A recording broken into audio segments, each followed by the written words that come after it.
you implement these things, for instance, assume that I say b of 1x plus b of 2x, and then coefficients can be attached like 5 and 6, then you should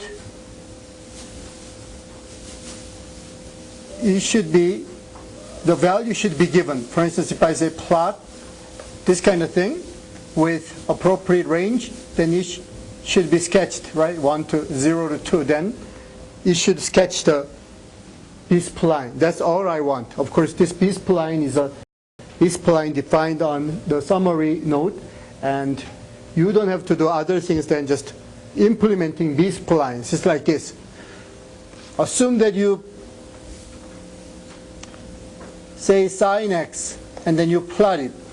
You plot it from 0 to 2. Then, because someone implemented a sine function, right? Someone implemented the sine function, the computer will plot this curve. Without the implementation, it cannot plot. So the same thing is required. You implement B-spline, like B1 of x, B2 of x, B3 of x, and so on. Then just by attaching a few coefficients, you can plot the curves. So this is all I want. You don't have to do other things then, just implementing B-spline functions. So as I mentioned before, B1 spline may look like this.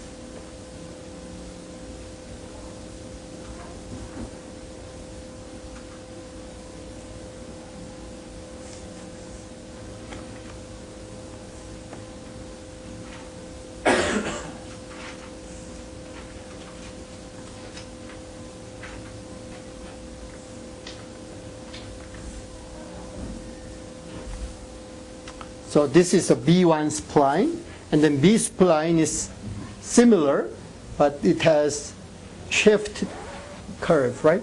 So B2 spline. So you just implement the functions. That's all you need to do. There is no sophisticated thing required here. Just implementing this, and then once I want to check your answer, I will write a command like the above. Then I say plot, and then use some numbers. Then your implementation enabled these things. For instance, assume that nobody implements sine function, then I use this command, then nothing will happen because nobody implemented the sine function. Similarly, I ask you to implement b of n of x function, right?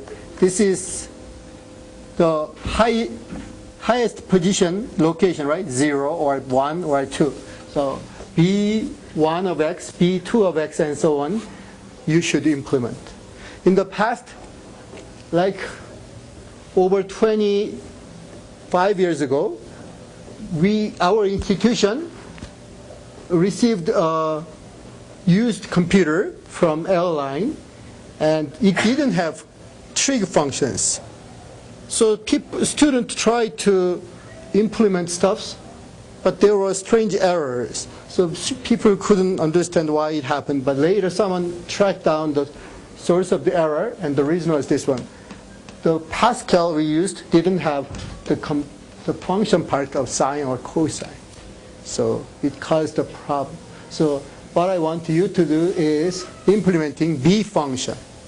Because there is no B function. For instance, if I say, what is the value of B of like 2 of 2.7? Because nobody implemented this function, it will not give any result. But if you implement this B function, then it will give us the result, right? So this is all I want you to do. And if you have a question about this task, ask me. In other words, we don't have to take some arbitrary set of points and generate the B-spline. We just have to say, here is B1 function, B2 function, B3. That's all you need to do. So you define B1 function, B2 function, B3 function, and so on. Or generally, you can even take this value as input value, right? You can take even this as input value. Then I say B of 2.7, then it will calculate the value. I will shift this to position 2, right? Then this is the B2 function at 2.7, like this could be 3 points. So about this value could be calculated because you implemented the function. But if you don't implement the function, nothing will happen. Even if I ask the value like this one, nothing will happen. So all you need to do is the implementation of B-spline function like this. So you can implement it in many different ways, but it could be a prototype, right? Like n and x, both n and x could be input values. Then B1 function has highest position at 0. B0 function has the highest point at 0. B1 function has the highest point at 1, and so on. So you implement these things. All I want to check is whether you implemented the function or not. Right? Implement the function like this or not. In other words, if I say B of 5.6, then something should happen, right? Because you implement it. If you don't implement anything, then nothing will happen here, right? Nothing will happen. But if you implemented B correctly, then it will give us some value. So all you need to do is just implementing one function, B-spline function, and you don't have to do any sophisticated thing. Then to check your solution, I may use any arbitrary alpha, beta, or combination like this and a plot. Then it will be a spline, automatically spline. So the way you've written B there to be in concert with the way you have written it in the handout, would you not write B sub n of x? That sub is written here because sub cannot be easily implemented here, so I use the sub in here. So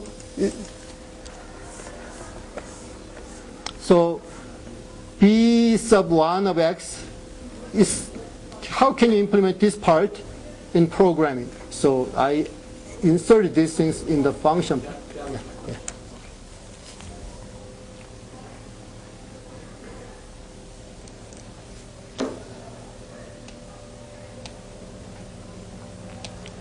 So implementation, because later you will learn about finite element method, then we use basis function, and basis function could be splines like this. And using these splines you can solve a differential equation, then your solution will be a spline.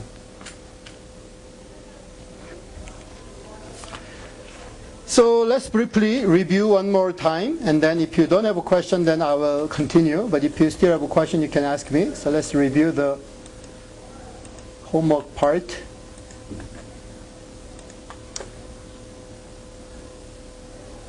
So as you can see, SOR function is just implementing SOR function, and then B-spline is implementing B-spline, and then you may use any arbitrary number alpha with B to sketch a spline S. So you can check your solution on your own whether you implement it correctly or not. If you correctly implement, then your function will be a spline, very smooth function. And I will explain this part 4 very soon, and then part 3 will be covered after part 4. But if you have questions about any other problems, then part 4 and 3, ask me.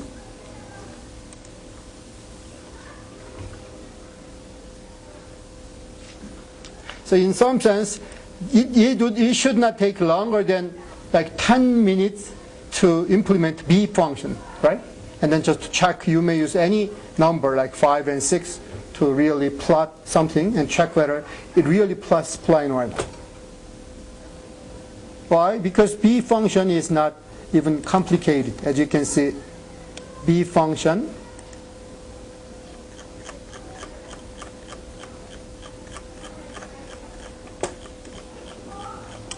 is defined by this.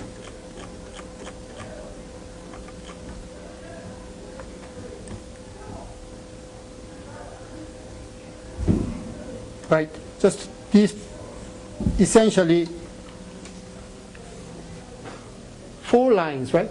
4 lines with otherwise conditions, so about 5 lines. So you read the value n, right? You read the value n and x, and then you can say h is equal to 1, right? Or you can set different h if you want, but h equal to 1 is okay.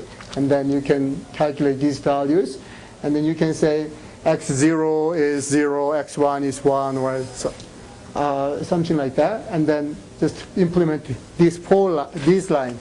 This is all I want you to do.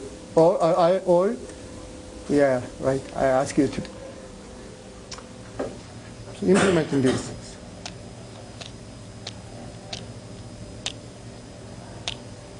Any questions?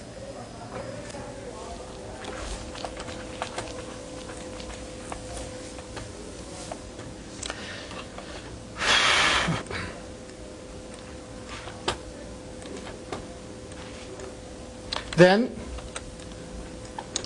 the next part is using interpolation. And today I heard some news about MP3 lawsuit, right? MP3 lawsuit, and somehow the penalty was $1 billion. Why? Because MP3 players used the interpolation and developed a very nice product. Somehow, the company tried to use the technique and bought from a wrong company, not the patent holder, from a wrong company by paying $16 million, later punished this way. So some companies make this kind of type using interpolation. MP3 and DVD or digital technology based, this is on interpolation technique.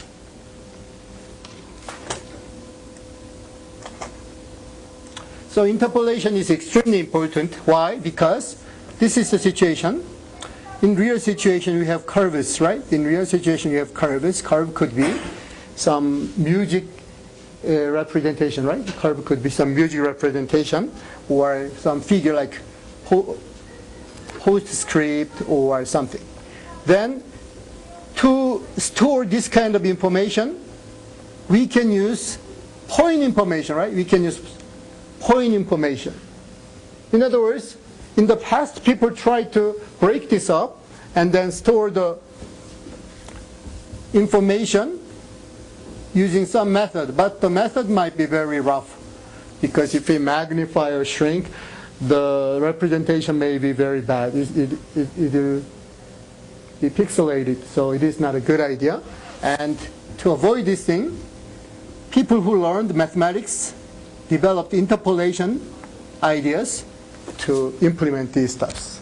And MP3, DVD, post. In some sense, every day you see the application of interpolation. You watch TV, you watch your screen. Every day you see the interpolation application.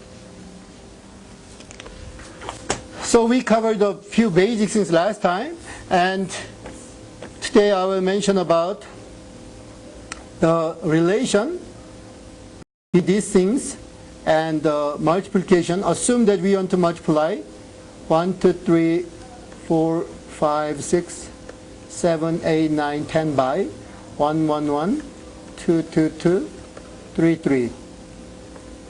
Then, as I mentioned before, we can create a function f of x equals, and take a look, I'm using ascending order 7, 8, 9 plus 4, 5, 6x plus 1, 2, 3x squared. So I'm using ascending order, and then g of x is equal to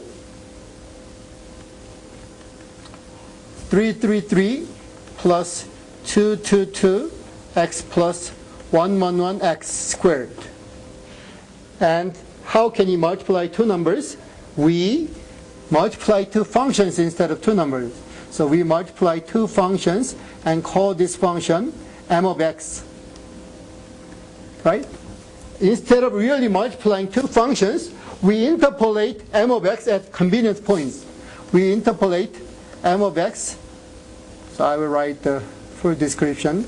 Interpolate m of x at some point.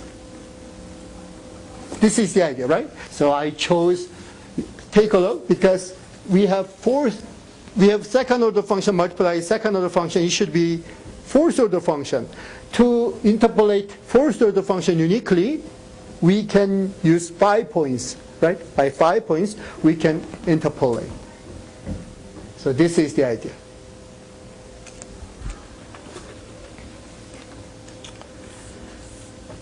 So up to this point I covered, and if you have any questions up to this point, ask me. If you don't, then I'll continue. After interpolating m of x, the only thing you need to do is calculating m1000, right? M1000 is the product of 1, 2, 3, 4, 5, 6 multiplied by 1, 1, 1, 2, 2, 2, and so on, right? This is all you need to do. So today, final piece of puzzle will be mentioned. How to add FFT to this idea. So to do it, I will briefly review FFT part. And as I mentioned before, you should not implement FFT itself. FFT, you can just use built-in function or copy or something. So FFT itself is not our major concern, but I will briefly show you the formula of FFT to check what happens here. Usually this is the situation. We can pick points to interpolate, right? At some points, and we can pick some points. So convenient points are, for instance, 0 point, right? 0 point is convenient, and it may be convenient to use 1, right? And it may be convenient to use -1 and so on, right? So we may pick these points, and then calculate the value of f and g to calculate the value of m of x. So it's not difficult to find nice points, but the difficult part is this. It's not easy to interpolate. Picking points and then plugging in is not difficult, right? Pick these kind of points and then plug in. It's not difficult. But after getting the value of m at the point, for instance at 0, we get the value of this multiplied by this, right? At 1, we get the value of this plus and then this multiplied together and some value. So getting the value isn't bad, but the bad part is interpolating these points back to create m of x. Do you know what I mean? So this direction is easy, right? This direction is easy, but this direction is not easy. So this is the situation. Do you follow me? So we are picking some number of points to interpolate the function m of x.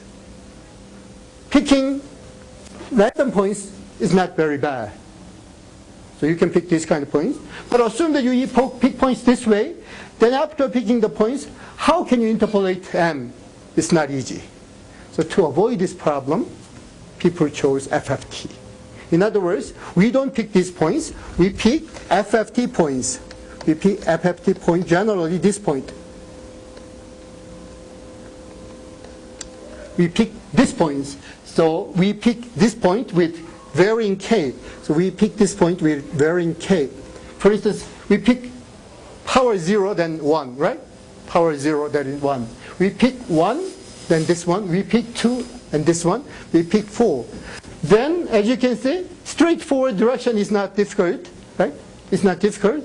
And backward direction is not difficult either because inverse FFT. So picking, calculating the value at these points become FFT. And then finding interpolation is nothing but IFFT. And in the theory of FFT and IFFT, the implementation is almost identical. So essentially, both directions are easy if you choose FFT instead of our choices. So this is the final puzzle. So final piece of puzzle, and I will show you the theory part after a few seconds. Why are we choosing both an I and a K? Oh, I will let you know. I will. Because is that the it's not just 1 point. So if you use k equal to 1, then it's just 1 point, right? Oh, I was thinking of I as a I is imaginary, imaginary number. that change. Yeah.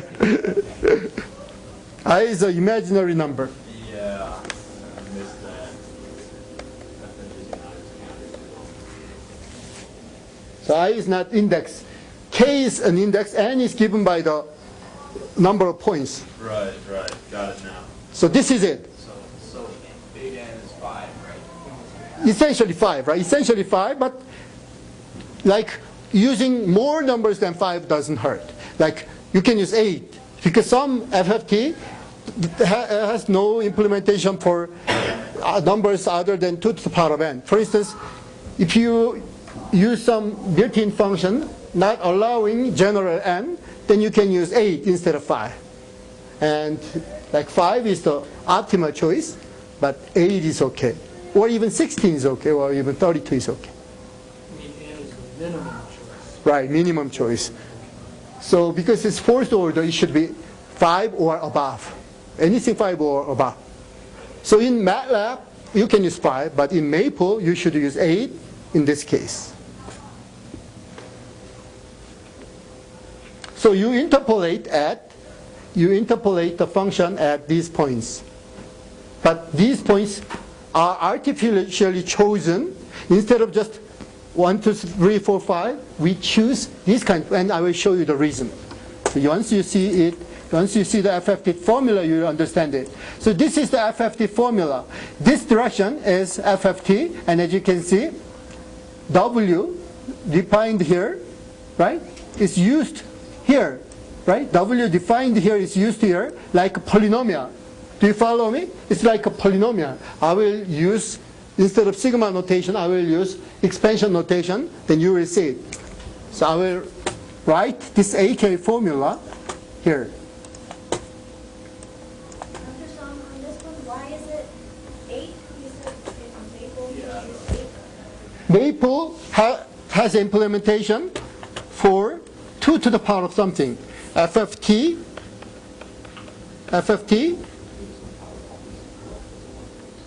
XY should be used, but the length of X should be, the length of this should be 2 to the power of something.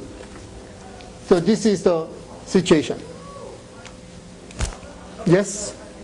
So if we're interpolating fourth order function, Yeah, so we need 5 points at the minimum. right. But if we use 8 points, does that give us like a worse interpolation? No, it doesn't hurt. It doesn't hurt.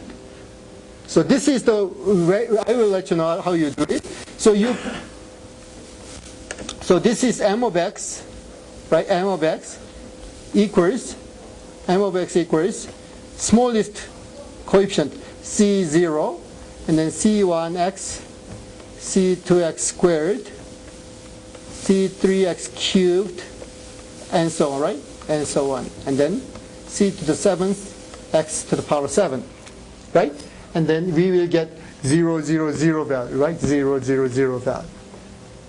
So m of x can be interpolated.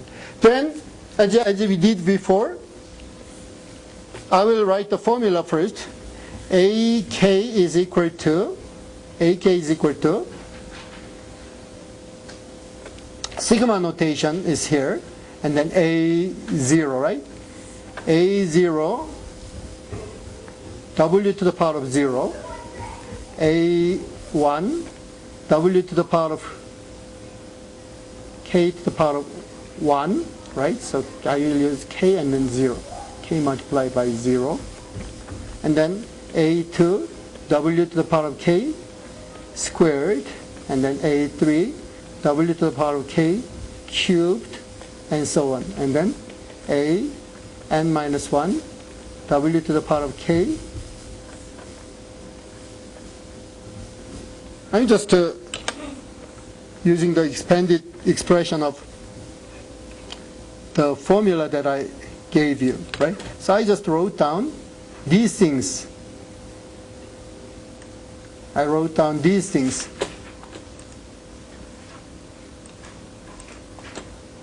What I did was writing down these things, right?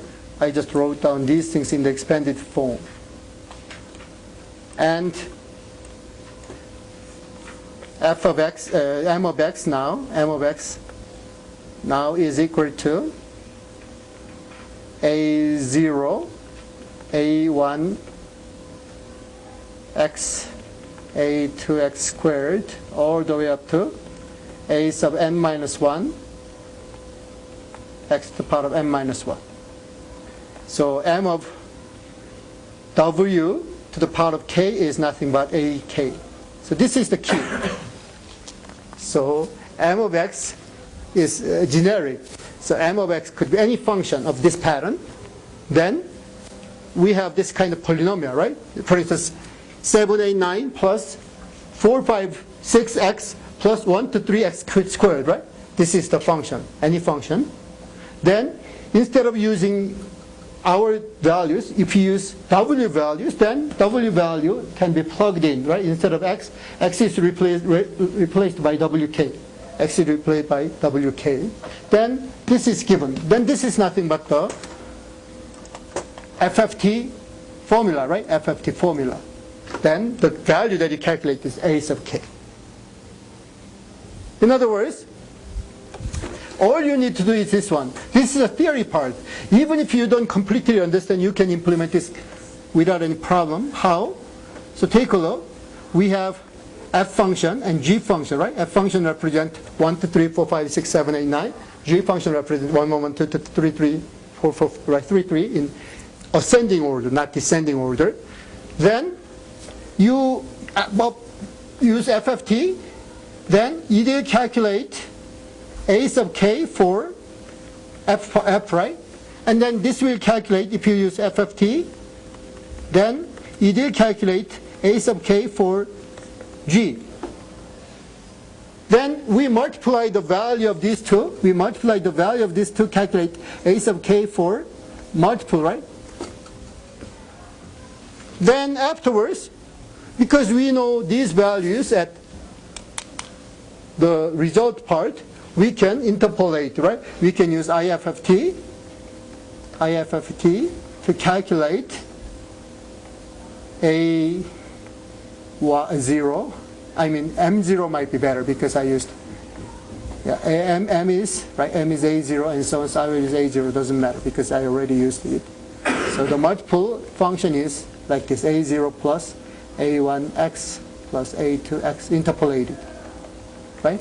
So we have found the multiplication function, right? So f of g of x, right? F of x multiplied by g of x called m of x, and m of x is interpolated by FFT and IFFT. So FFT is the part assigning values. IFFT is the part really assembling. But the problem is this. Here, when you chose A, B, C, it has the limitation of 3 digits, right? It had the limitation of 3 digits. But when it returns back, we don't know what may happen here, right? We don't know what may happen. A0 could have 4 digits or 5 digits. So if you have these things, you somehow break up those parts to carry over. That's the only thing you need to do. Other than this thing, everything is explained. So I'll pause and then you can check whether you completely understand these things or not. Understanding is more important than implement, because as I mentioned before, without really understanding you can implement, right? In FFT, and then multiply, and then IFFT. Then it is almost a function, then plug in m of 1000, right? So after finding m function, you plug in 1000, right? You plug in 1000, then you deal with the value, then you deal with the result.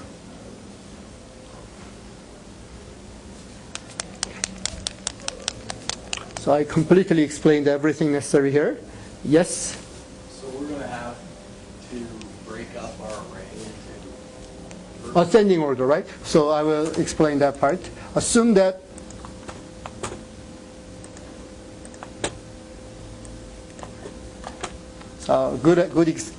good question. So I will explain the situation with an example. So assume that you ask to multiply f equal to 1. Intentionally, I will use shorter array.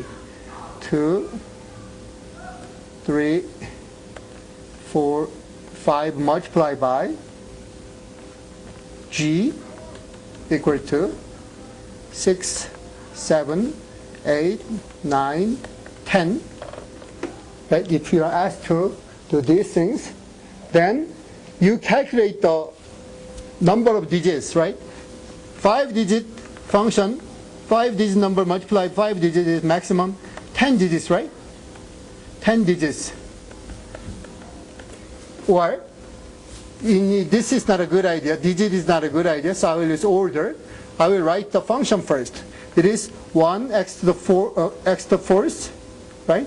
And then 2x squared, x cubed, 3x squared, 4x plus 5 is f of x. And then if you use f of 10, then it is f. Do you follow me?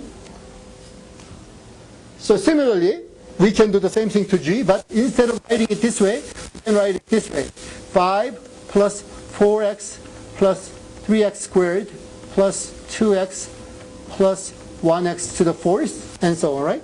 We can write it this way. But in actual implementation, because we need to interpolate these things at more than 9 points, it's a good idea to pad this thing with zeros.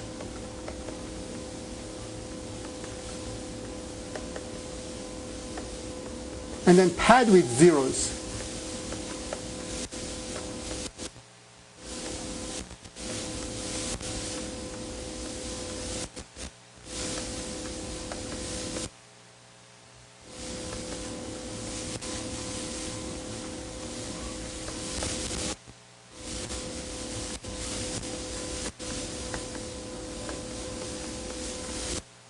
So you can pad these things with zeros, as many zeros as you want. Why? Because the result requires interpolation at least 9 points, right? And at least 9 points. I thought it would be 16 points. Because aren't we multiplying a fourth order function times? Yeah, fourth order function. So fourth order function multiplied by fourth order function is eighth order function. Result should be eighth order function. Do you follow me? Eighth order function should be interpolated by at least 9 points. So I used 16 points. So what you need to do is this one. We need f part, essentially, so converted f part, right? Converted f part should look like this. 5, 4, 3, 2, 1, and then 0, 0, all the way. Total, I made the size 16 vector, right? Size 16 vector. And similarly, converted G could be 0, 9, 8, 7, 6, and then 0, 0, and then all the way to 0. So I padded these stuffs. Converted F and converted G is created. Then, what should we do? I create the converted multiple, right? Converted multiple should be created. So how should I do it? So it should be created after finishing this interpolation. So all I need to do is FFT, this CF, right? So FFT, CF is the FFT of this value, right? FFT of this value. So it could be complex values, right? It could be complex values like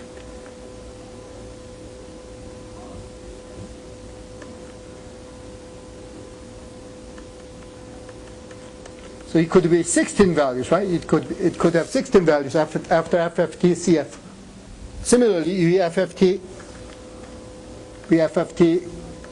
CG, then it will be something like this.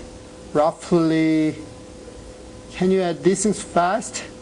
What is the result? 30.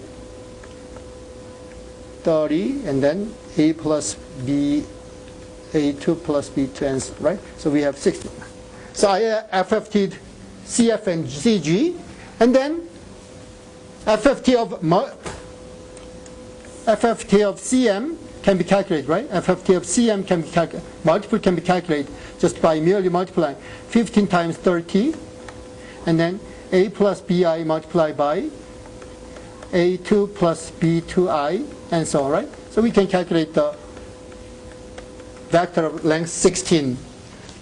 Then the final step is inverse FFT CM.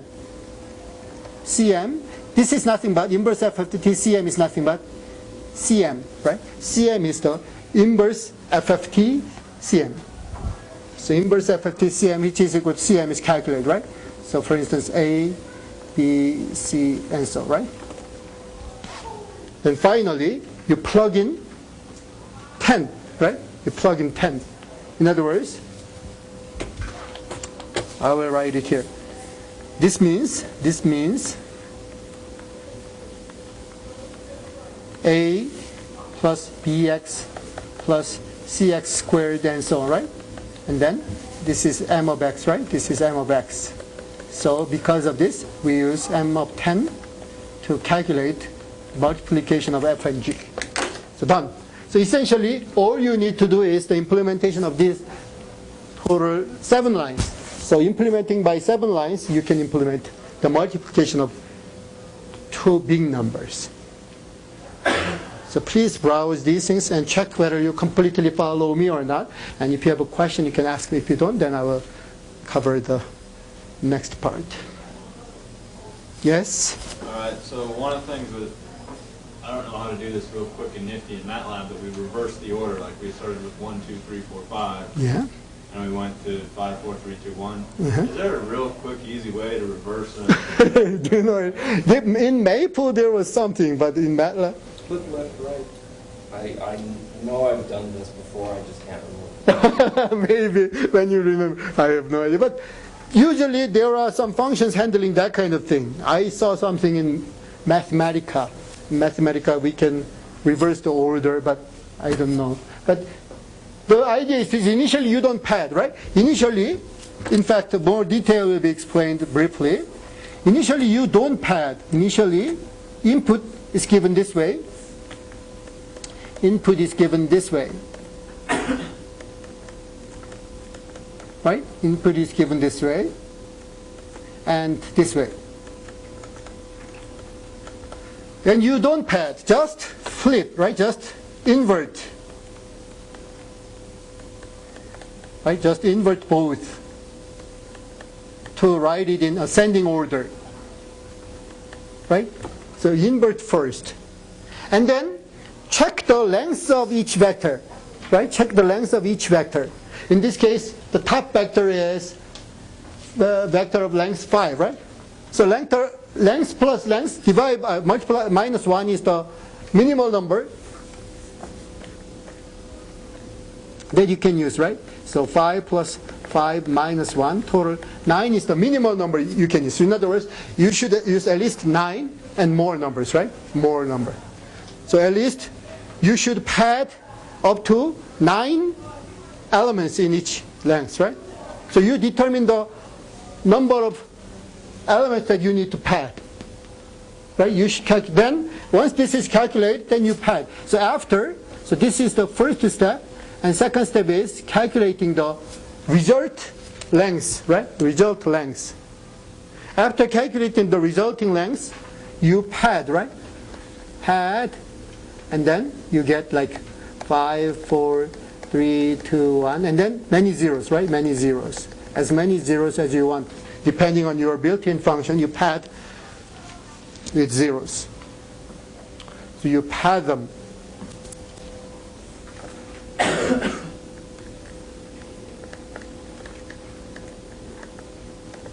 Right? You pad at least, you should have at least 9 elements here, or more, 9 or more elements.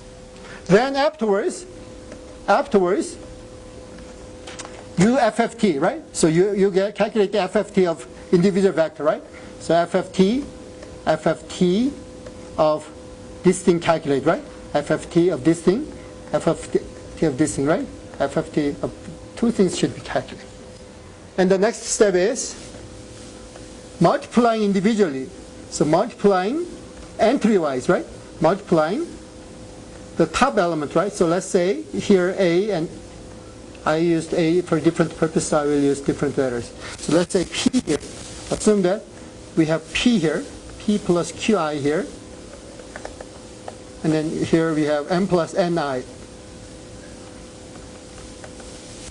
Then you multiply P plus QI and then M plus NI to determine the first entry, and the second entry can be determined similarly. So you multiply just component-wise. And then finally, you did the IFFT. IFFT of this thing, then it will become nothing but A, B, C, and so on. And this is the meaning, right? This is the meaning. Then just by plugging in M of 10 or M of 1,000, right? It depends on the base you use. You can use base 10, you can use base 100, you can use base 1,000, or you can use base 10,000. Any base can be used. Then essentially it means this one. Only technical problem might be this one. Initially when we cut the number, we can keep the number of digits in each entry, like 3 digits, 3 digits, 3 digits. But when we return back to ABC, there is no guarantee that it is limited to 3 digits. 0, 1, 2, 3 0 digits does not appear. 1 digit or 2 digits or 3 digits are okay, but 4 digits is not okay. 4 digits, then you break up and carry over. That's all you need to do. In other words, yes? So on step 4, are we supposed to have 9 zeros as the padding, or are we supposed to have 9 elements total in each of the 2 arrays? 9 elements or more. 9 elements or more. So not 9 zeros as No. okay. So you add 4 zeros or 4 or more zeros, right? 4 or more zeros. So you should have 9 elements because we need to interpolate 8th order function. To interpolate 8th order function, you need 9 points. So please browse these 8 steps and then check whether you completely understand the idea or not. If you have difficulty, ask me. If you don't, then I will continue mentioning about the application of interpolation and approximation covered in problem 3.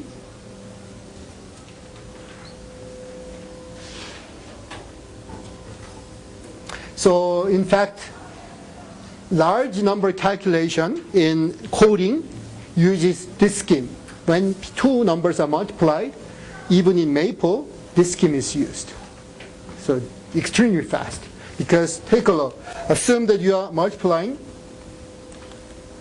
I go to the next page. Assume that you are multiplying 10 million digit number by 10 million digit number. Then user multiplication requires one number multiplied by 10 million digits, right? So that means 10 million digit multiplied by 10 million digit multiplication is required. After this multiplication, you should add those numbers. It's not very easy. But for these things, we use FFT and then individually multiply entries and add to the IFFT. Done.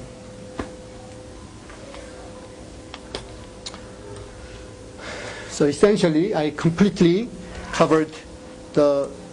One quick yes? clarification on the number of elements in each one of those rows. We need at least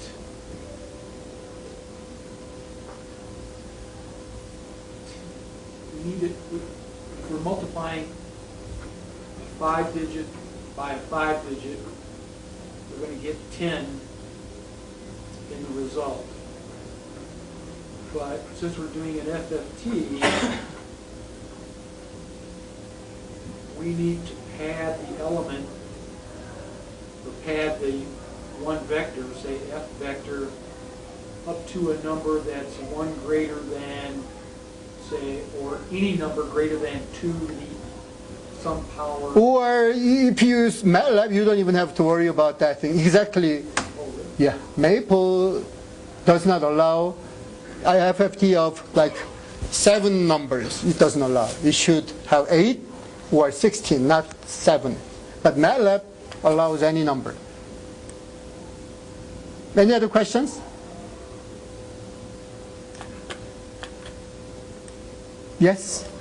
So we can expect to have inputs that are greater than 4 digits, so that we will... Input-wise, we don't have any trouble. We can control input. So input-wise, the same, right? Base is 1,000 instead of 10. Base is 1,000, right?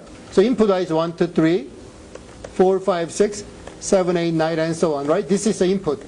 Then you flip it, right? You flip these things, and then 1, 2, 3, right? And then later you pad many zeros, right? Many zeros. But are we going to expect to see any element with 4 digits? In the input itself, we only have 3-digit input, 3-digit input, 3-digit input in the condition. Only when we multiply them and inverse FQT, we may not be able to control this kind of size. But input-wise, we can control the size. But assume that we have this kind of situation. We are multiplying. Assume that we are multiplying this kind of thing.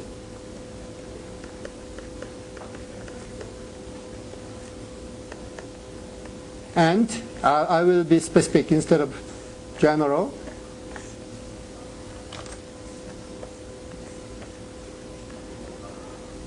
So this is F part, and then G part looks like this.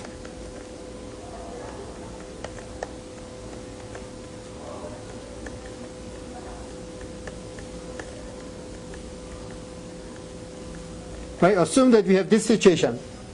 Then as you can see, initial step is inverting entries. Why? Because we want to write the polynomial in ascending order. Right? This is the first step, right?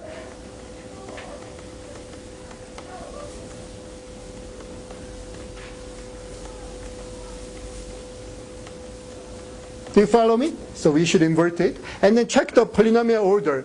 Second order function multiplied by fourth order function is sixth order function. So we need 7 points, right? We need 7 points. So we need to pad with zeros, right? So 7 points at least are required. That means at least 4 points are required, right? In MATLAB, this is okay. In Maple, we need to use 1 more point, right? So I pad it. And then I need to pad these things. So I padded everything.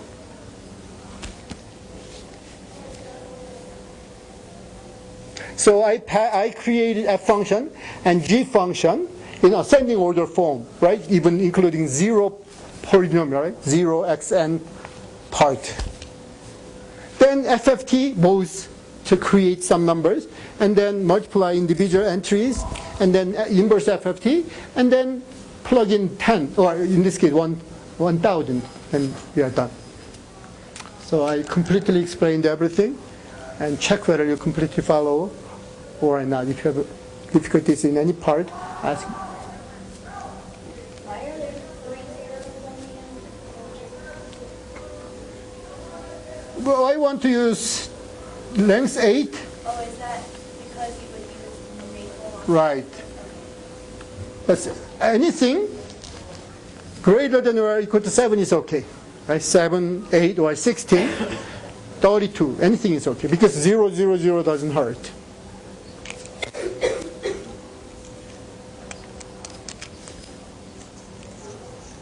So I will show you the calculation with 2-digit numbers. Then it will be very clear.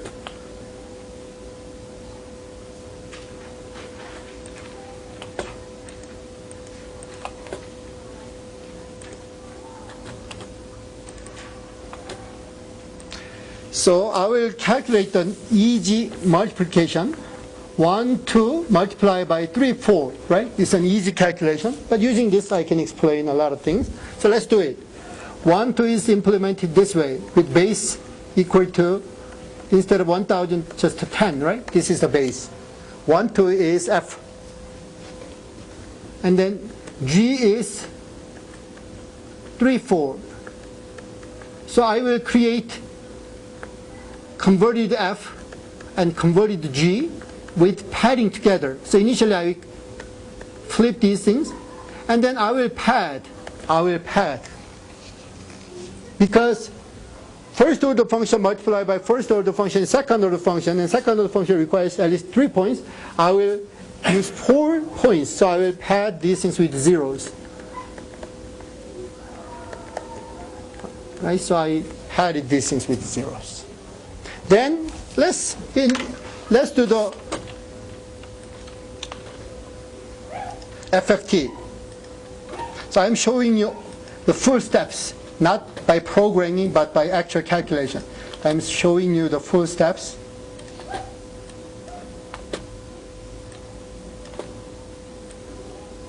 So x equals array of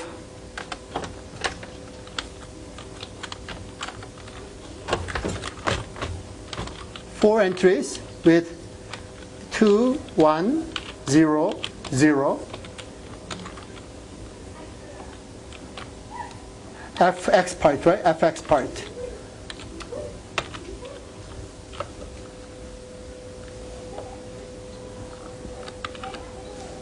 What do you think is wrong? Do you find anything wrong here?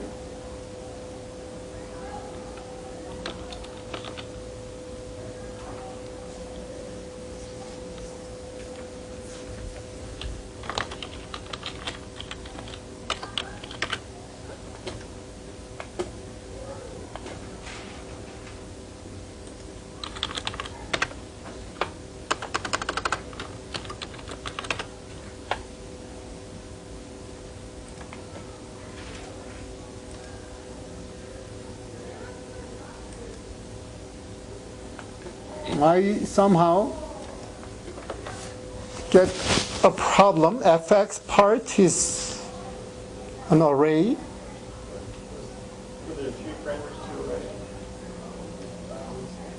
Wow. So f of x is an array of, how do we, is 1 to 4? Do you 1 to 4?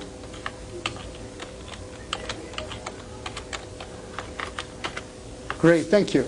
So this might be the reason. So 0. So in some sense, Maple is not easy to use to implement these things. And Fy is, imaginary part of this array is 0, 0. Imaginary part, right? So I will explain these things later.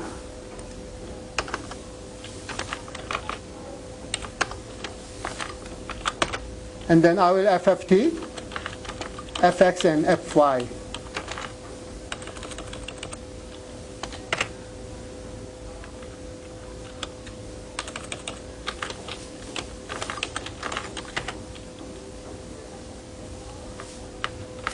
Even, oh, I made a mistake here.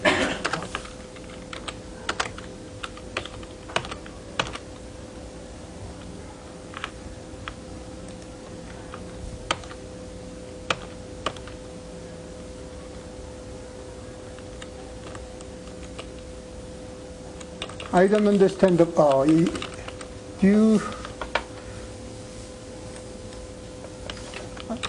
nothing happened. There should be a reason. I did. The first 2 elements of the second array, why are they not 4 and 3? Oh, it is imaginary. Still, it is not even G part. It is F part. F of real part and F of imaginary part. The Maple is very difficult to implement in this sense. But what I don't understand is FFT implementation itself.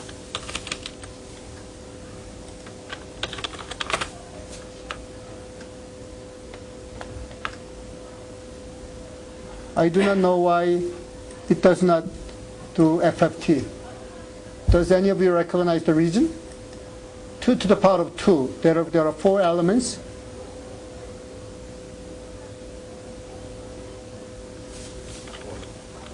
You want to evaluate your FFT. Right, I want to do FFT. Evaluate Fx. Right? But what I want to do is FFT of this entry. Right. But it didn't FFT at all. That's the reason why I'm confused here. evaluate that, If it is done, then it writes the number in power of 2. Strange. Sorry for this mistake. I will try to find the reason briefly. Simple FFT built-in function, but somehow I'm suffering now. If any of you recognize the reason, let me know.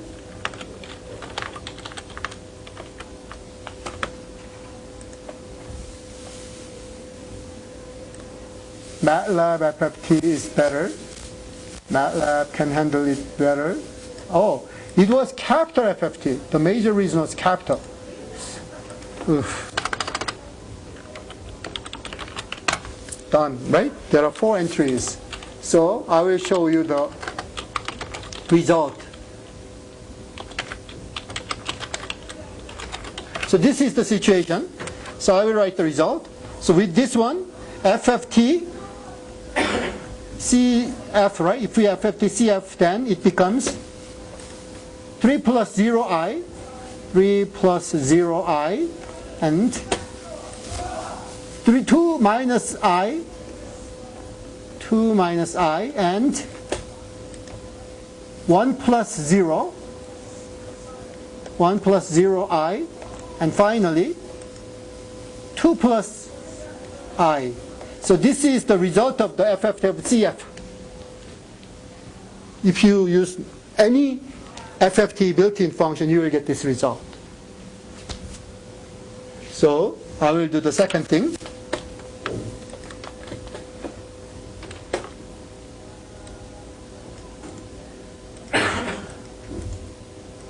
I will do G thing now. G is an array of 3 and 4, right? Oh, 4 and 3, right? I should use 4, 3.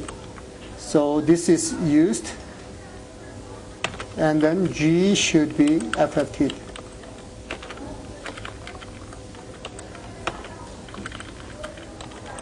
So this is the result of FFT. 7. So FFT of CG equals 7. And then 4 minus 3i and 1, 4 plus 3i. So I showed you all the steps required in this multiplication. So if you have a question, ask me. The next thing is just multiplication of these things. So FFT of multiple, right? MG, M equals multiple is equal to 3 multiplied by 7, 21, right?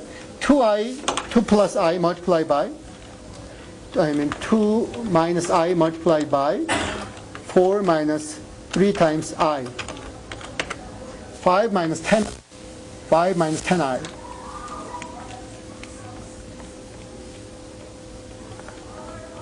And the next thing is 1 multiplied 1. And the next thing is 2 plus I multiplied 4 plus 3I. 2 plus I multiplied by 4 plus 3 times I. Then 5 plus 10I.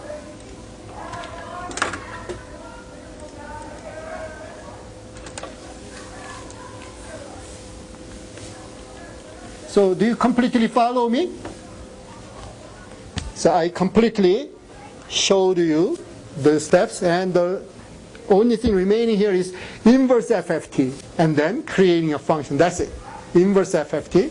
So let's do the inverse FFT. So IIFT, right? IFFT of the previous result, right? Previous result will be done. This is nothing but converted M in ascending order, right? Converted M in ascending order.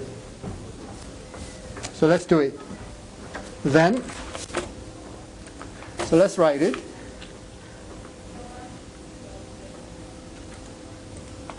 So I will write mx and the my, and then m replaces these things, right? M replaces these things, m, and then mx is 21 plus 0i, and then 5 minus 10i, and then 1, and then 5 plus 10i. So I wrote the real part. Imaginary part is 0, and then minus 10i, and then 0i, and then 10i. That's it. So I completely implemented these things in Maple. Maple requires two vectors representing real part vector and imaginary part. And we combine these two. So like 21 plus 0i, 5 minus 10i, 1 plus 0i, 5 plus 10i. So all these. Then let's do the work. So let's do the inverse FFT, right? So I will do this thing first, and then I will do IFFT, and then write the result. As you can see, the result is this. 8, and then 10, and then 3, and then 0. This is the result. This is the result that I obtained. But as you can see, initially we had one digit number in the position, but we cannot control this thing. It may overflow. So I will write the result first and then explain the situation. So what if I interpret this thing? It means m of x equals 8 plus 10x plus 3x squared, right? If we interpret this directly, right? Interpretation of this directly. So let's not worry about any carryover. What is m of 10? M of 10 equals what? 8 plus 10 multiplied by 10, and then 3 times 10 multiplied by 10, 1. So it is 408.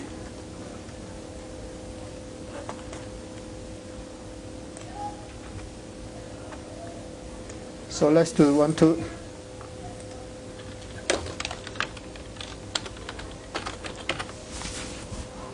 I completely multiply these steps using FFT, and if you have a question, ask me. So the only thing that you need to worry about, this kind of overflow happens, then you can add this thing to the next digit, right? That's all you need to. If you have any carryover amount, then you multiply, you cut, like assume that you allow only one digit, then use one digit, and the overflow should go to the next digit. It should be added like we did these steps before. So this is the reason why I asked you to handle this kind of thing in your algorithm before. So please browse the idea and ask questions. So we don't need this support anymore, and then I can completely explain everything using. Yes? Right. But what I'm showing is just a result, not the implementation. Just the result is 408. But in real implementation, when you see two digits, you can carry over the excess digits. Why does it matter if the result has more than one digit? Probably because you're interested in putting it back, like you're interested in having your output written as the array as opposed to as the. So, Right. So yeah. still, Yeah. So this is the situation. I will explain the situation. Yeah, but if you're doing this is just one of the like 100 computations, then one of them just keeps growing bigger and bigger and bigger, and then you've got just bigger problems that you've got whatever your 10th place is now 4,575,000. we can still get the right answer. But take a look. Take a look. This is the converted m, right? And then if we flip back, in other words, reversing descending order, then m is, in our m is 3, 10, 8, right? Do you follow me or not? Is this acceptable in the result or not? Is this acceptable or not? 10 is the problem, right? So if this happens, we carry over, right? We carry it over to the next digit. It is not wrong. This is not wrong. But under our constraints, it's not great. So we carry it over to represent a number. Yes? Are we guaranteed when we use the IFFT that all of our coefficients are going to be positive? I have never thought of negative case before. You should be, right? You should be, because initially when you created the functions, all positive integers, right? Right. So it should be positive. So So please look at the situation. In other words, assume that you are using 3-digit result, right? 1, 2, 3, 4, 5, 6, right? 7, 8, 9 multiplied by 9, 9, 9, 8, 8, 8, and then 7, 7, 7. Assume that we multiply this way. Then the end result, if we flip the order and sorts of things, should look like this if we don't handle carryover. Like, I do not know about the result about 11, and then like 1, 3, 4, 5, and then assume that you got, this is not the result, right? So in fact, some multiplication, right? Some multiplication, f times g, looks like this. Then what is the problem? This is okay. This is okay. This isn't okay. Then you carry this over. Then you should, after writing this, you should carry this over to create this thing. Do you understand what I mean? Because this is the only remaining part you need to do. You already have create all the necessary tools, yes? Yeah. So FFT or IFFT cannot control this kind of situation. Input we can control, right? Input we can control. In the first place, we input this way. We could control these things. But output, IFFT result may have this kind of thing. Then you carry this over to the digit.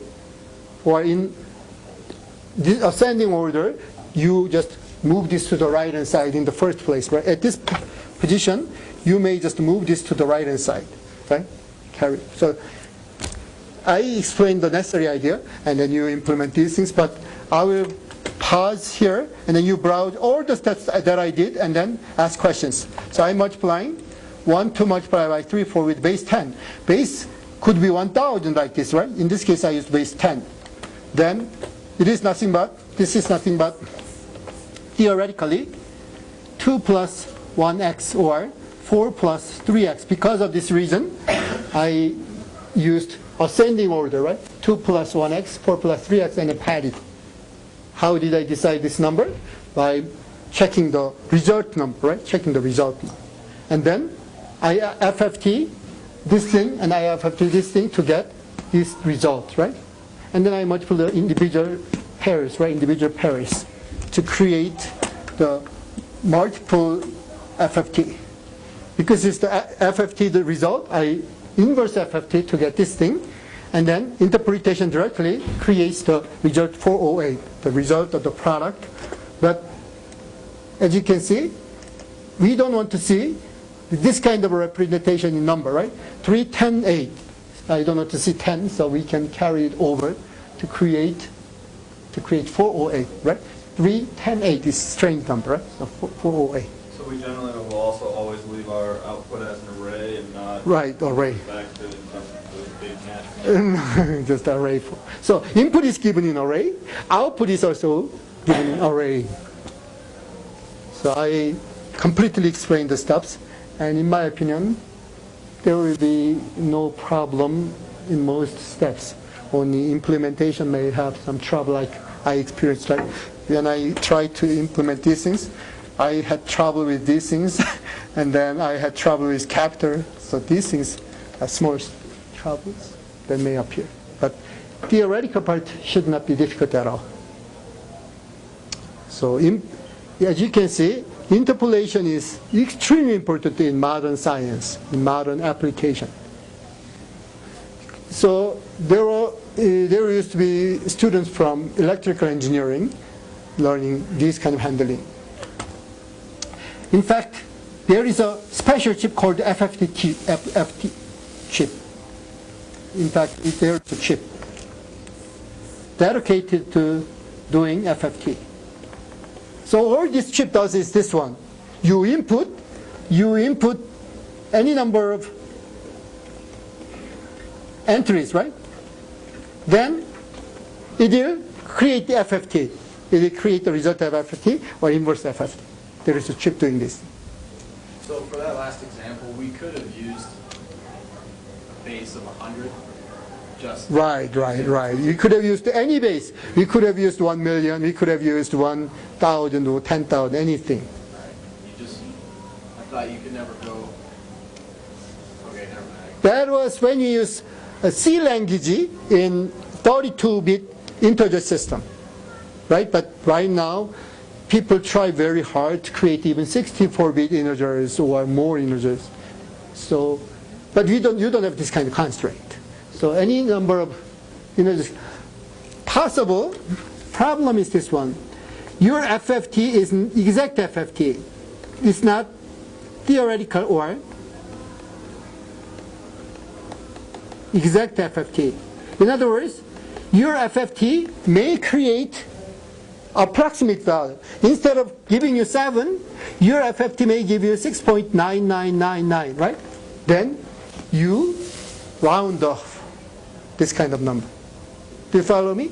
So your FFT is not exact because practically it's very difficult to calculate e to the power of I something and then get the exact value. So just it chops at some place. So you expected 7 in the coefficient, but it may not give you 7. It may give you 6.99. And you just use the round off. So use round off. So this is the thing that I should mention. Round off the number to the closest integer. That's you need to do. So I explained all the things you need to do, and if you don't have a question, then I will explain one more example of application of interpolation, and then cover approximation, which is way tougher than interpolation. Yes? The whole point with the FFT is it reduces the number of calculations. So it's In this case, we reduce the number of multiplication, right? But it can be used in different for different purpose. In fact, it is used to handle signals. So like we handle images or sounds, and then using some specific spectrum, we can reduce the information or somehow shrink the size of the file. Also, so in some sense, in that area, we apply more. But in coding or cryptography, this is very essential because we encode the information. For instance,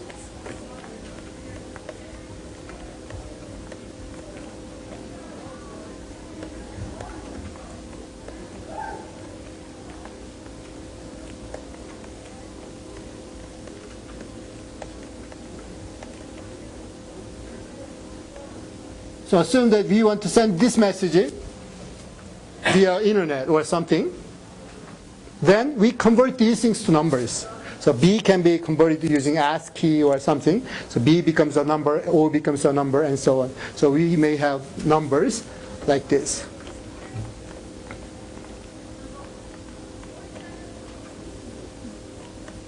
Something like this, right? And then, right?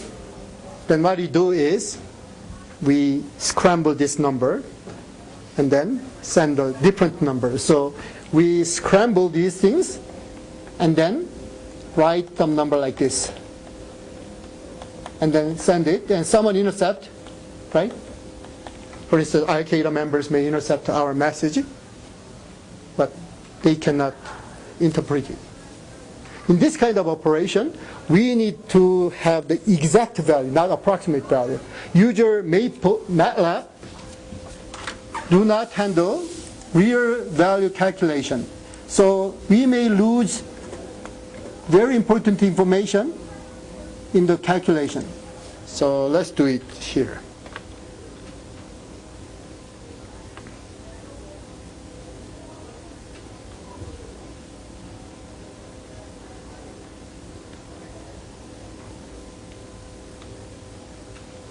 So take a look. Assume that we want to scramble our message like this, right? Multiply by this kind of thing, right? We lose the information. Then if we somehow try to unscramble these things, we may get very unexpected result. Because of this reason, in coding, we don't rely on this kind of floating point calculation. We rely on this kind of FFT multiplication step. This can be implemented together with powers, and binary exponentiation can exponentiate extremely fast. You may think this kind of exponentiation is very tough, like 1, 2, 3 to the power 4, 5, 6 we use finite group, finite cyclic group like mod 1, 1, 1, 1, 1, 1. It may look very complicated in your opinion, but in some sense there is a special technique called the binary exponentiation technique to do this kind of things very fast with this combination. So we used all these stuffs to code and decode stuffs. So let's take a break and let's resume at 3:05 by this clock.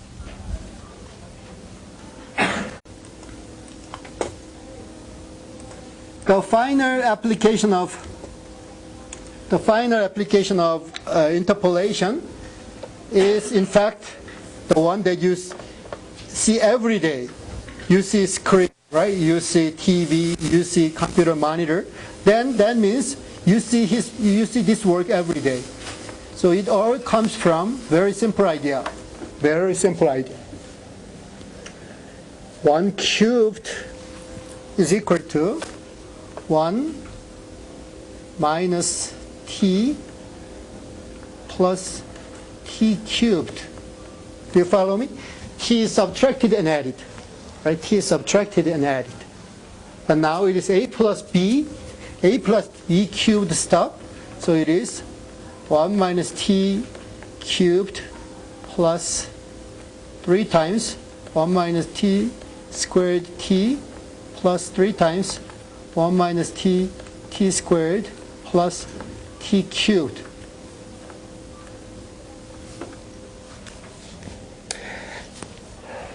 I don't know the year, but maybe about 70s or 80s. I don't know the exact year, but people working in different automobile companies used special techniques, but they didn't reveal their secrets.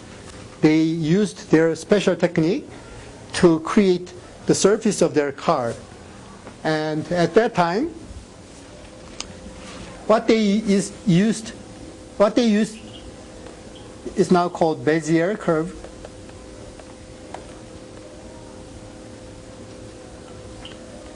And that will be explained in this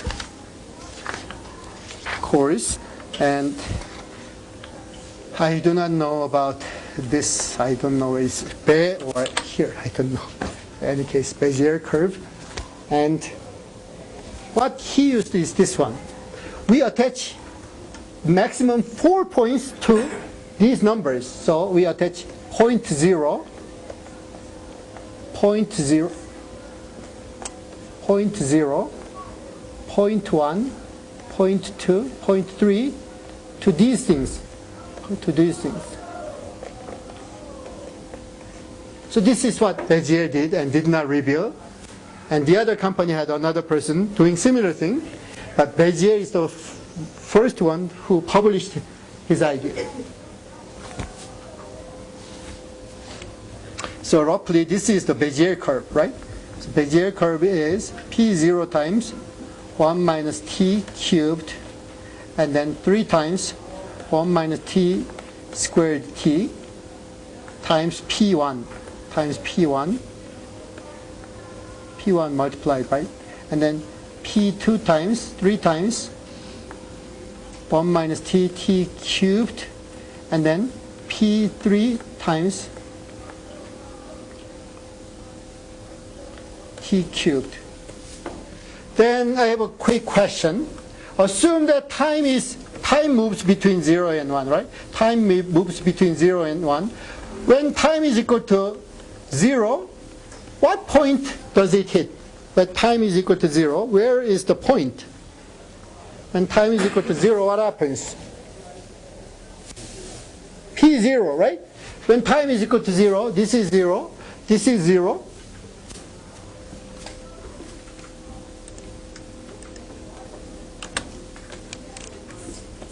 when time is equal to 0, tc is equal to 0, all these are 0, so time is equal to 0, p 0. When time is equal to 1, what happens? When time is equal to 1, what happens? What point does it hit? P3, right? So it is either P0 or P3, or it interpolates 2 points, P0 and P3. So this is a curve, cubic curve, right? This is a cubic curve hitting P0 or P3 at time equal to 0 or 1. So it's a very simple idea, but this is used every day. So you see these things every day. All those image files depend on this technique. And I will let you know the reason. But one more question is this one. It interpolates these 2 points, right? The Bezier curve interpolates these things. But what about P1 and P2? Does it interpolate the middle point? The answer is no. It does not interpolate. It doesn't pass through these 2 points. Generally it does not pass through P1 or P2. So these are called control points. So we have 2 endpoints, right? We have 2 endpoints, and we have 2 control points. So Bezier curve consists of 4 points. 4 points. 2 endpoints and 2 control points. So using just 4 points, you can create a cubic curve. You can create a cubic curve. So this is the idea. Then this point can be 2-dimensional point or 3-dimensional point. No matter what dimension is given, you can combine these things to create a curve.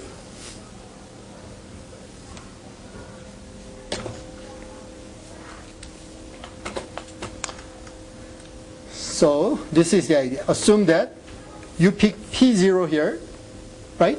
And then P1 here, P2 here, and then P3 here. Then, as I mentioned, it should interpolate 2 endpoints, right? So it interpolates these things, but it doesn't go to the other 2 points. So you may create this kind of curve. It's not very difficult. You just use the function, t function, and then vary t. So I will briefly show you the situation.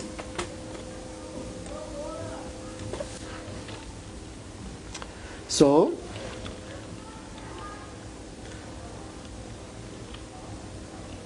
P1 is equal to any number, right? 1, 2. And P2 is any number. P2 is like any number like 4, 3, 6. P3 is equal to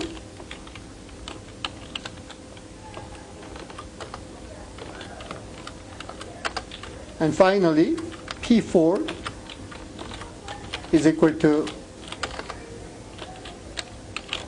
so I use 4 different points, and I will create a Bezier curve. So let's do it. So x is a function of t. As t varies, it is 1 minus t cubed multiplied by p1 of coordinate this like this. I will run it first to check it. How can I call this entry? P1 of 1. Right? So it is correct.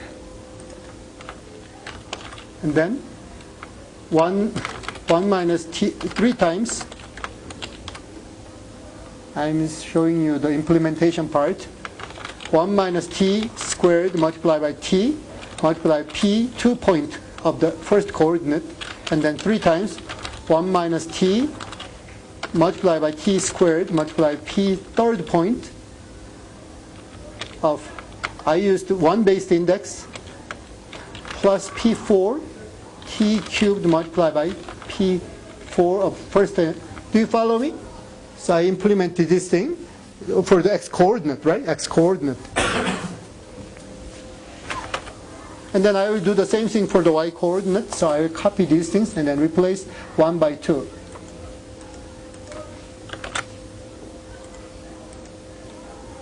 Y-coordinate is nothing but the second coordinate here.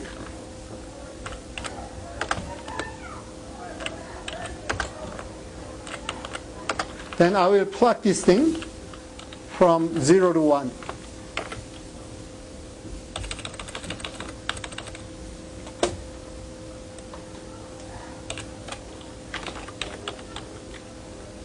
Plot, how do I plot? X of t, y of t, where t varies from 0 to 1. I hope this works.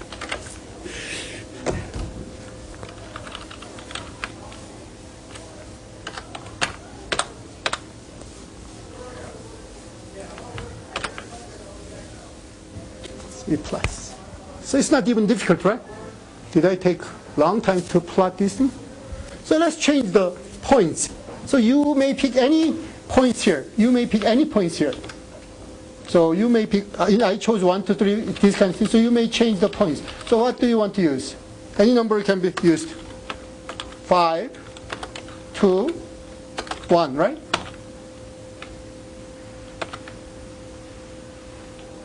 So you can pick any points here and then do these things.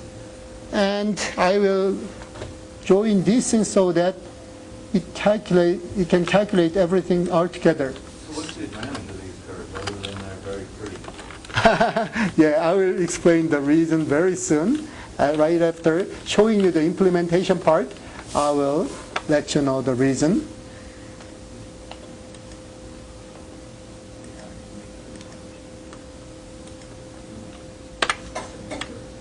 So please pick, because after practicing, you get confidence, right? So I will do one more time. Like the same 5, right? But different 10. And then like minus 4. So you can do anything with this. It's not even difficult, right? Did I do any special thing to create these things, or just simple cubic order function created t with respect to t? With respect to t, it's just cubic order function coming from very simple term, right? 1 to the power of 3. That's all. So with this idea, he revolutionized the implementation of all those nice stuff like Photoshop depends on these things. Photoshop image depends on these things. On this graph, where are the points on the graph that are the points that are being touched versus Endpoints. So these are endpoints, and control points are 2, 6. So roughly my finger will do 2 and 2 is around here, right? 6. This is one control point. The other control point is 6 and 4. 6 and negative 4, right? 6 and negative 4. So there are 2 control points here and here. I don't have skill to plot those points, but do you know how to do it? There should be a way, but I'm not good enough to this. But there should be a way to plot those control points too. But if you want, you can add a few lines to plot the endpoints and control points. In any case, it's not even difficult to implement Bezier curve. Now, I will change these things. The maximum number of points that I used was 4. But assume that we decide to use just 2 points. In other words, this one is the same. This one is the same. Do you know what I mean? Assume the control points are nothing but the 2 endpoints, right? The 2 endpoints. Then what will happen? What is your guess? Great, straight line. So let's verify. If you use these things, it should be a straight line. So I will use P2 here, P1 here, and then I will use P3 here. P3 is, yeah, the same, right? The same, P4. So this, what happened? Thank you. It's a straight line. So this means we can plot straight lines. We can plot curves using the same Bezier curve by just controlling the points. Then this is the idea. Assume that you want to implement a letter such as what? What letter do you like? What alphabet letter do you like? R. Great idea. Then, if you want to implement this kind of R with nice stuff like this and stuff like this, then, for instance, this position to this position can be easily implemented, right? So assume that you are using monitor points such as 0, 0 here, 0, 0 here, and then 1, 0 here, like 100, 0 here, and then 200, 0 here, and then you are using like 0, 100 here. Or you may change the order, right? You may be ascending instead of descending, right? You may use 0, 200. Then roughly you can find this point, right? You can find this point. In x direction, this point could be about 30, 25, 25, right? This point is chosen, right? And then this point could be like 25 and then 130, right? Then this is a straight line. This is a straight line. So you should say 25, 25, and then 25, 130, right? By these 4 points, you created this line. And then you can do the same thing to this line, and then you can create any curve using control points like this. So for instance, to sketch this kind of curve, you use this point, and the second point around here, third point around here, and the fourth point here. Then you can create this kind of curve. In other words, to store R before Bezier curve was developed, people need to do very brilliant things. But now with Bezier curve, just you input this kind of thing.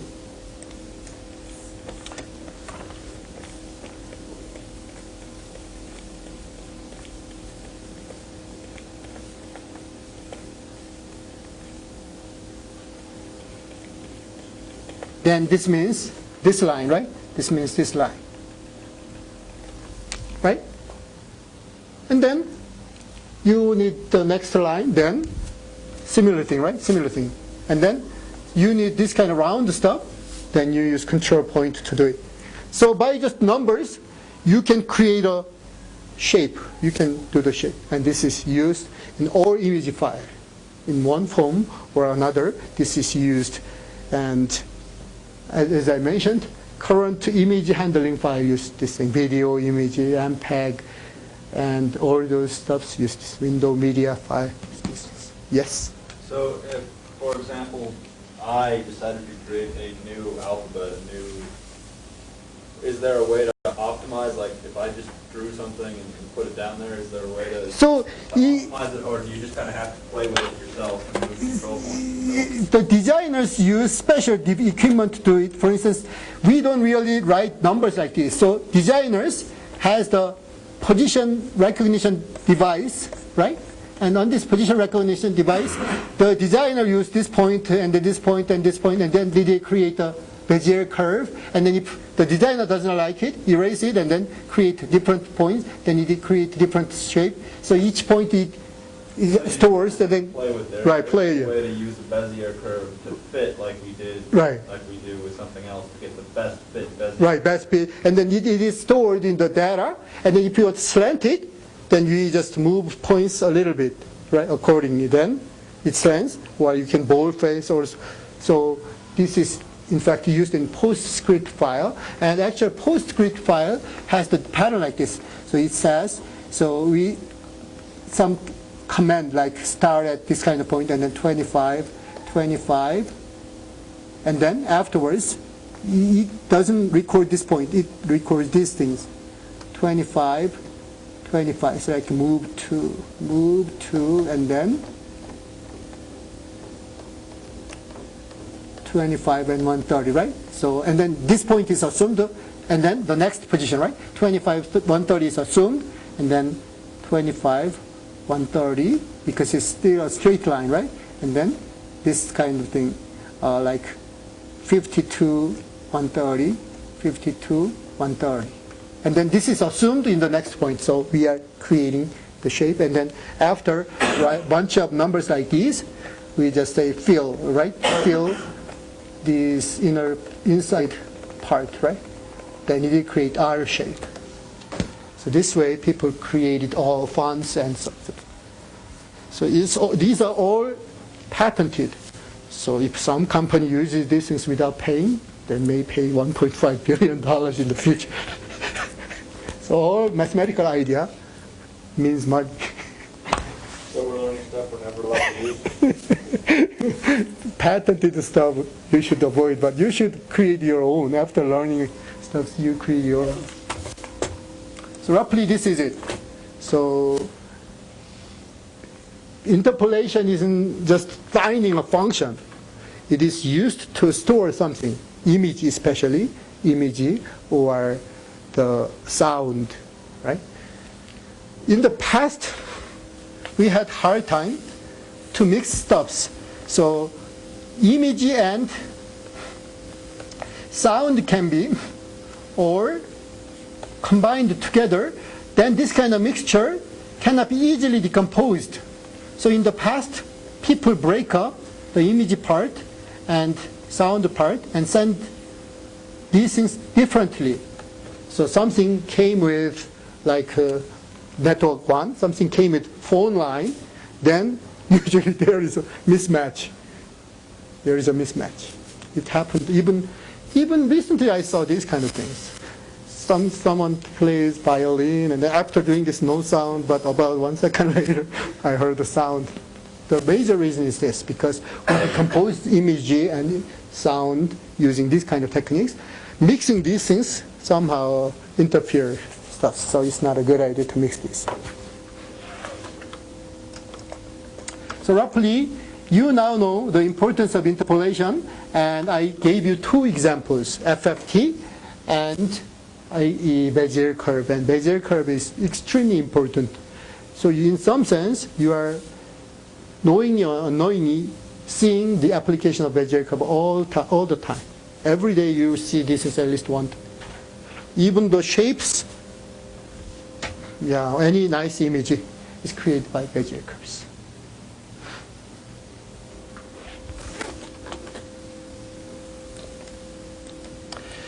Now, interpolation is gone. If you are more interested in interpolation, numerical analysis handles interpolation fully. A lot of aspects of interpolation is covered in numerical analysis, but now we are covering other things, approximation.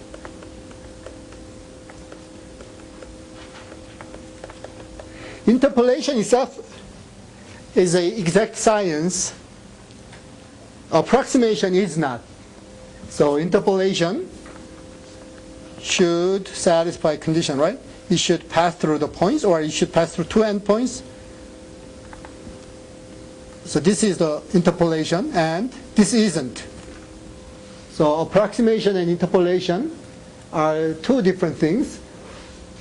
Approximation doesn't necessarily means in this kind of passing. It's close, right? It is just close to the given points. So this is approximation. Because of this reason, approximation requires a more mathematical background. But as I mentioned before, in this course, I am not very interested in covering all the details covered in numerical analysis already. So I will mention about the important aspect using least squares approximation. In other words,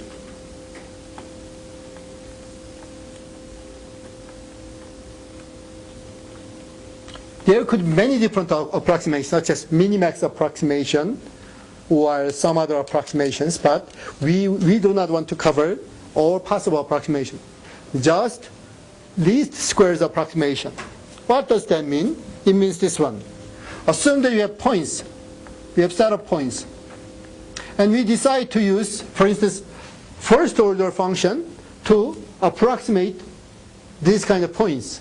Or if we decide to use second order function to approximate this. Then, assume that we use first order function. Then, the difference exists, right? The difference between this approximation and the point exists, right? But if we add this directly, what happens is one. The difference here is plus, the difference here is negative, minus, plus, and minus. If we just add these things, plus and minus will cancel out, right? Will be canceled out. Because of this reason, instead of just blind application, we square all the values. If we square, then plus squared is plus, minus squared is also plus.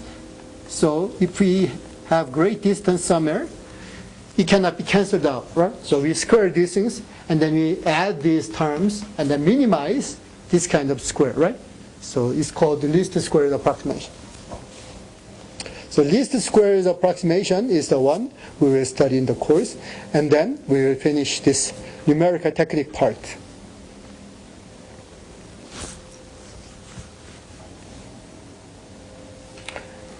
Only one thing is necessary to handle this thing. So let's call the function f this difference function. So f is nothing but this squared function, this part squared function, right? And then this part squared function, and then this part squared function, and then this part squared function, and then this part squared.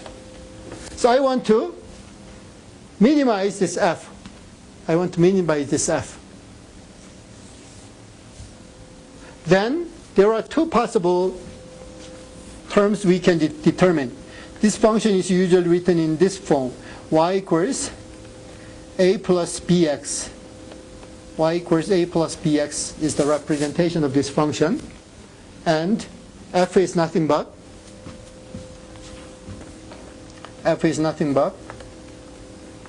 the sum of this kind of points, say yi minus a plus bxi squared for i's index. Do you follow me? Yi is the actual point, right? Y is the actual point. A plus bxi is the point here, right? And then this difference. If you don't follow me, ask me. So I will indicate the stub. Yi is nothing but this height. And then a plus bxi is nothing but this height, right? And then this height subtracted, right? And then squared at each point. So we want to minimize this f for what? A and B. We can control A and B, right? We can use different A, we can different B, right? We can use different slope or different starting point. So we can use A and then B, and by changing A and B, we want to minimize it. So we want to minimize this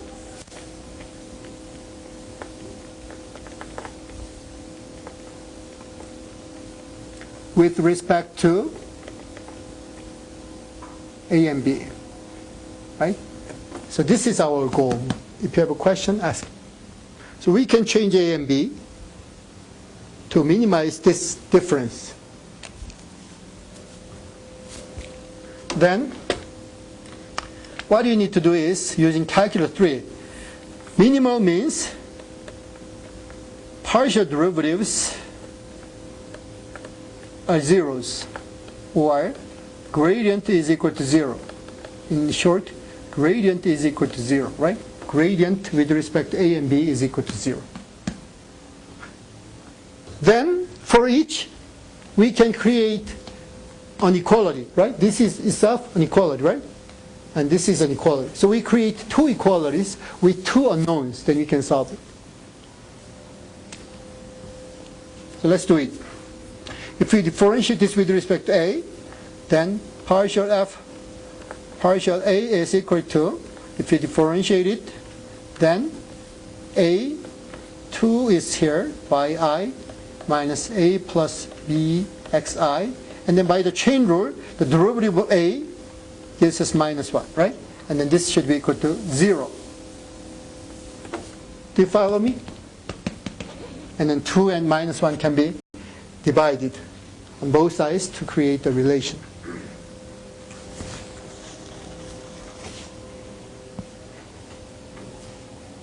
Similarly, if we differentiate this with respect to b, then by this condition it should be equal to 0. And if you differentiate this with respect to b, then 2 times yi minus a plus bxi, by the chain rule, we must differentiate inside with respect to b, then it is minus xi. So this is the result.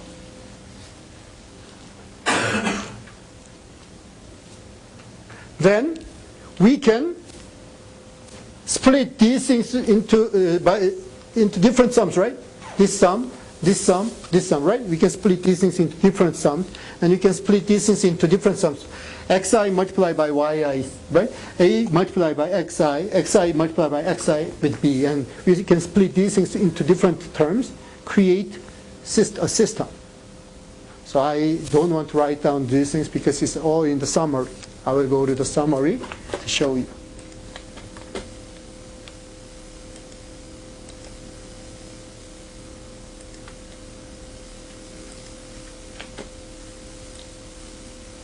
So as I did before, you can create this kind of system, right? If you write the first thing,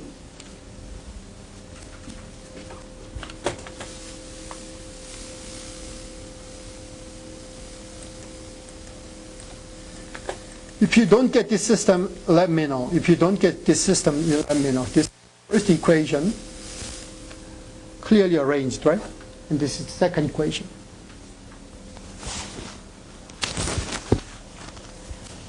If you don't have a question, then I will continue. If you have a question, ask.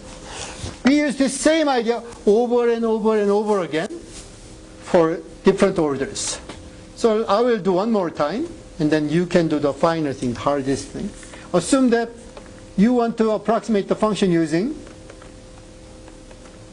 second order function. Then essentially, you want to minimize f for ABC, right? For varying ABC.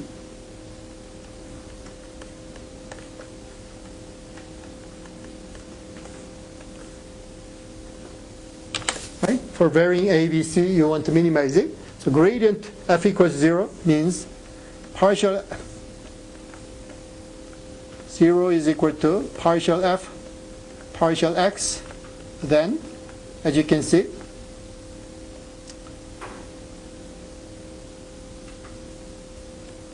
yi multiplied by 2, right? This 2 comes out, and then the same thing.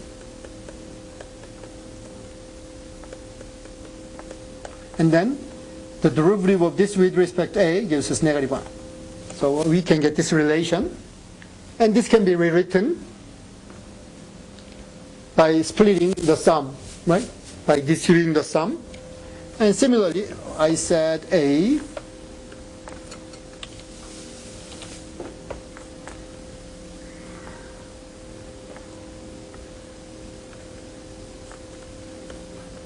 equals B, and then we can do the same thing, 2 times yi minus a plus bxi plus cxi squared here, and then differentiate this with respect to b gives us minus xi.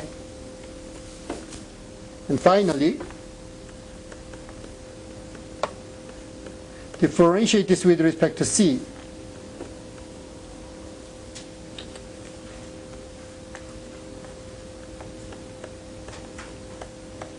Same thing, and then by the chain rule, you differentiate this with respect to c to get minus xi squared, right?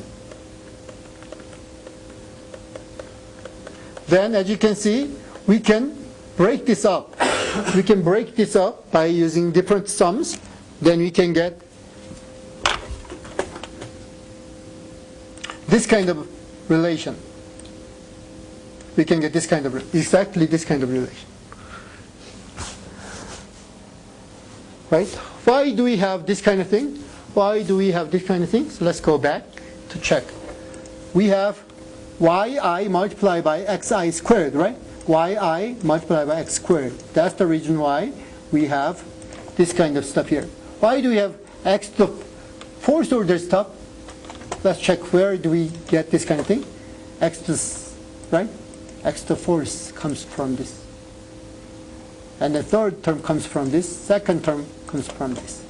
So we get all these things, and then essentially by solving these things, we can get A, B, C. We can apply this thing to two-dimensional case. Two-dimensional case like this. Two-dimensional case like this.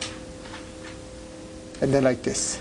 So roughly, using the same idea over and over again, we can get systems to solve.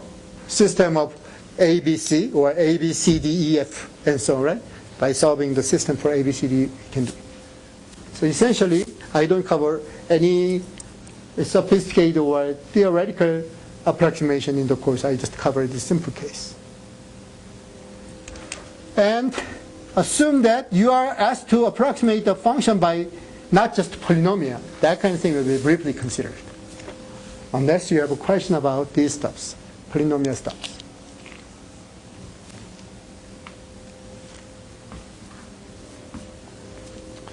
So assume that you are asked to interpolate the function using this kind of pattern.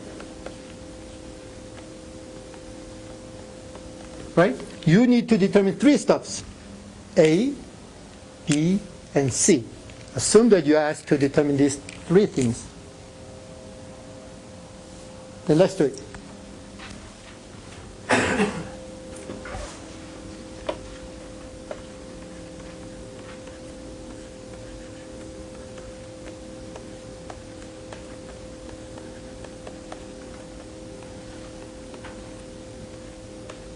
So if you use least squares approximation, we should minimize this function.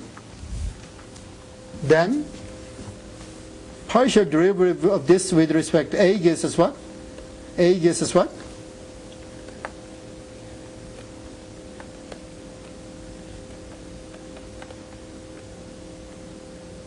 I is missing here. YI, right? I is missing here. So you should attach YI, XI here.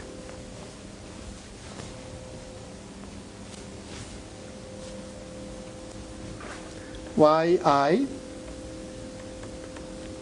a plus b e to the power of cxi, and then derivative of this gives us 2. And then if you differentiate this with respect to a, all others disappear but this one, right? I apply the chain rule here to get 0. And later I will simplify it.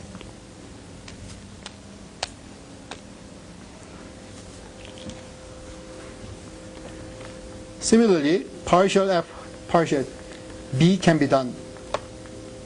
It should be equal to 0. And then I, 2 times yi minus a plus b e to the power of cxi. And then we differentiate these things with respect to b. Then this differentiation gives us this part, right? Minus c times e to the power of cxi.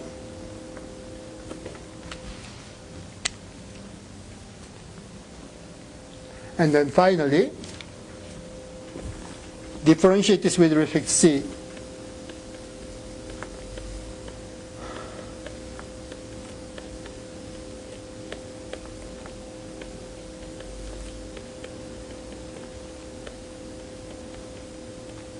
And then the derivative of this with respect to c gives us b times e to the power of c xi multiplied by xi. So I differentiate this thing with respect to C.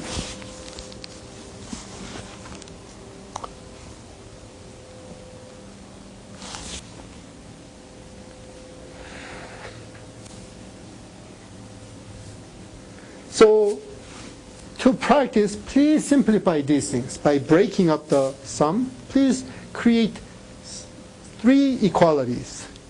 Please create 3 equalities.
So did you get these things? I simplify the B terms. So I divide both sides by B. 0 is divided by B. This is divided by B. So by solving this system for A, B, C, you can find the solution. Unfortunately, is this a linear system or not? It's not a linear system. Why not? Why not? Right. This C is not like this, right? C is in, so it's not a linear system. So how can you handle it? Newton's method, right? Use Newton's method to solve the problem.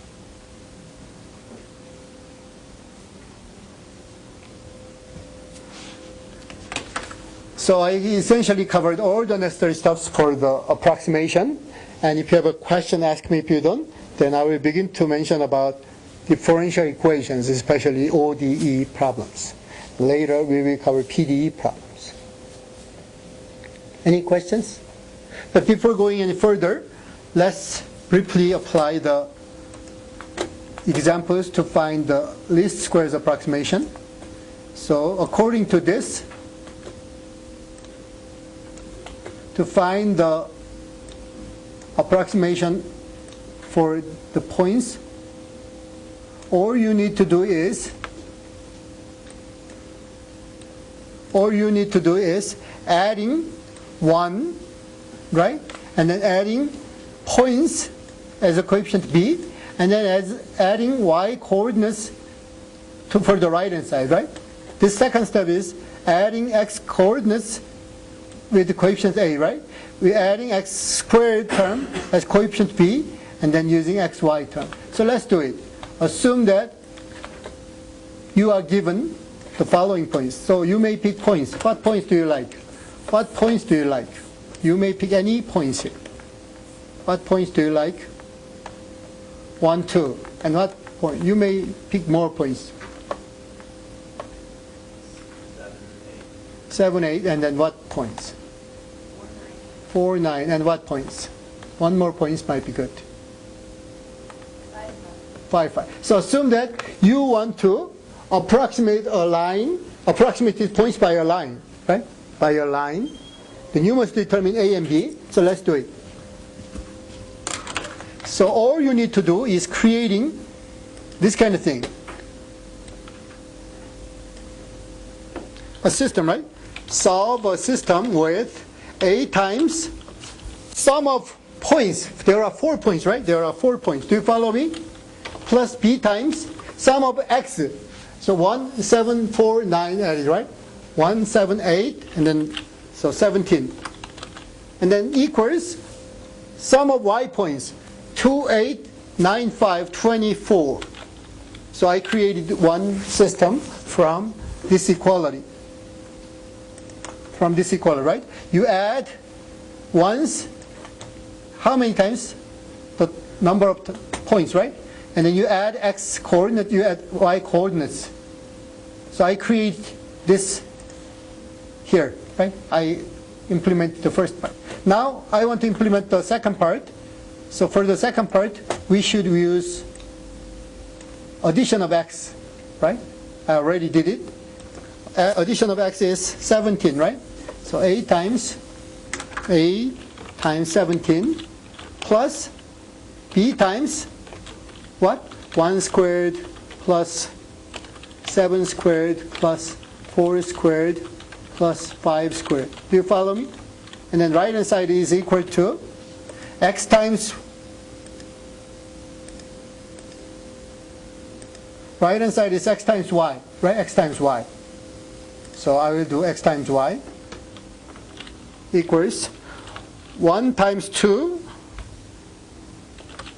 plus 7 times 8 plus 4 times 9 plus 5 times 5. So I created systems for A and B.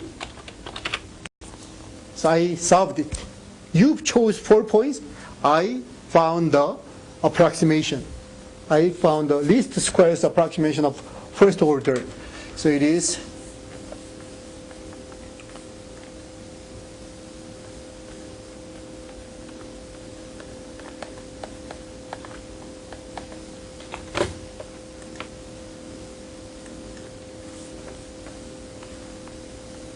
right? This is the least squares approximation that you can find. So please browse all the steps and ask questions.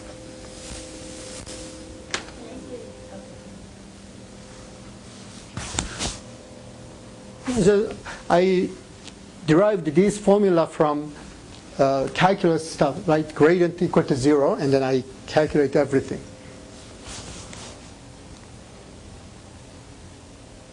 This represents the number of points. This represents sum of x, sum of y, right? Sum of x squared, sum of xy. And then solve a system for A and B.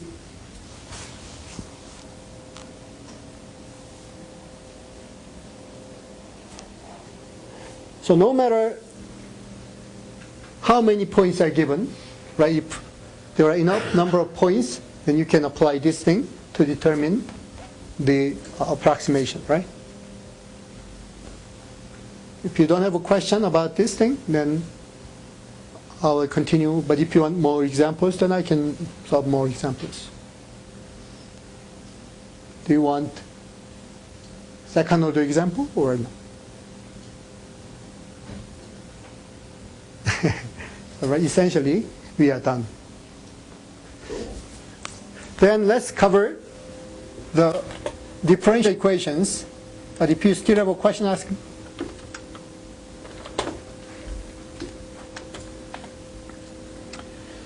So differential equations will be covered from now on, and as I mentioned before, our major goal is solving differential equations. The course focus is, in some sense, solving differential equations, but with what?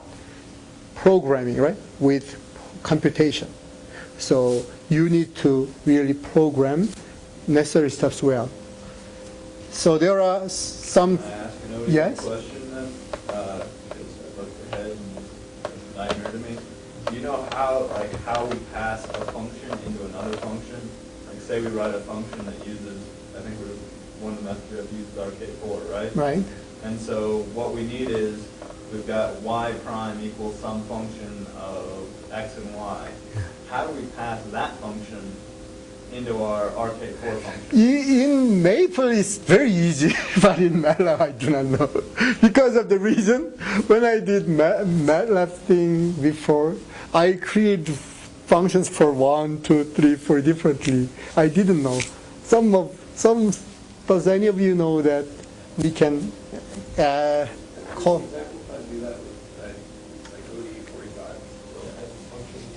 You basically define a function that takes B1 and B2, and you assign those to output. Okay. Yeah, I was having trouble following that. I thought it was like, I was looking at that and I was confused. It's like breaking like a second order equation into a system of first order equations and then putting it into. See, that part doesn't bother me. It's the writing it, the calling the first order one is the one I don't I think know. you just make an array of coefficients or something like that. I don't know. But in Maple, very easy. So I will show you. F of x, right? F of x is equal to sine x, right? Sine of x. I already called another function, right? And then g of x is equal to f of x minus 1, right? Then I can easily call like 5, right? I can easily do this in Maple. This is the advantage. This is the advantage of Maple. MATLAB, I do not know. But other than implementation, any questions? Then ODE problems. We want to solve differential equations of first order.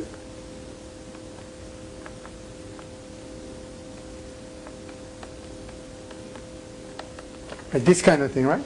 And generally, the right-hand side isn't this nice. Generally, the right-hand side could include y, right? And then x, right? Or we usually use xy. We usually use xy. So we want to solve this kind of a differential equation. In numerical analysis course, we focused on initial value problems of second order, but in this course, we will focus more on boundary value problem of second order. It's the first order case, but second order case will be covered. But to cover second or first order, we need to know first order case clearly. So what Euler did was this one. To find the points, we initially start at some given point by the problem, right? This point is given by the problem. And from this point, we use the slope information to find the next point.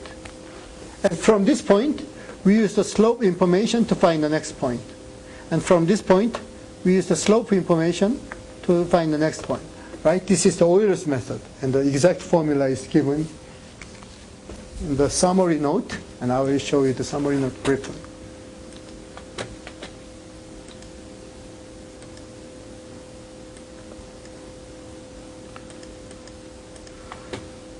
So this is the Euler's method. This is the Euler's method. So using Euler's method, you can determine the next height and the next height. Y represents height.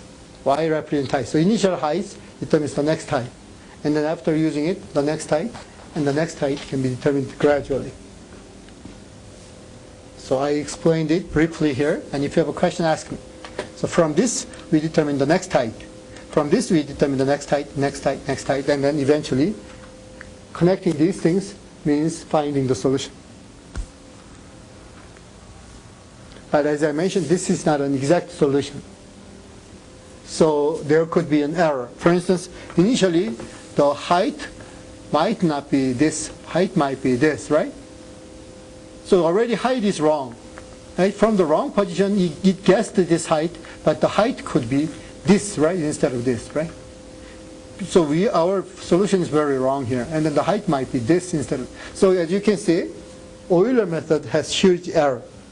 So to avoid this error, people developed some method, and among many, I am covering the best method called RK4, Runge-Kutta method, order 4, right? Fourth order Runge-Kutta method is the one that I use. Of course, in numerical analysis course, we cover all possible cases, but in this course, you don't have to cover very general. We cover the most efficient and nice one called RK4. And roughly this is the idea. Here, Euler method. So this is the situation. We are at this point, and we want to determine the next height, right? Determining next height is everything, because others are just iteration of the same steps, right? So we determine the next height and the next height. So how can you determine the next height?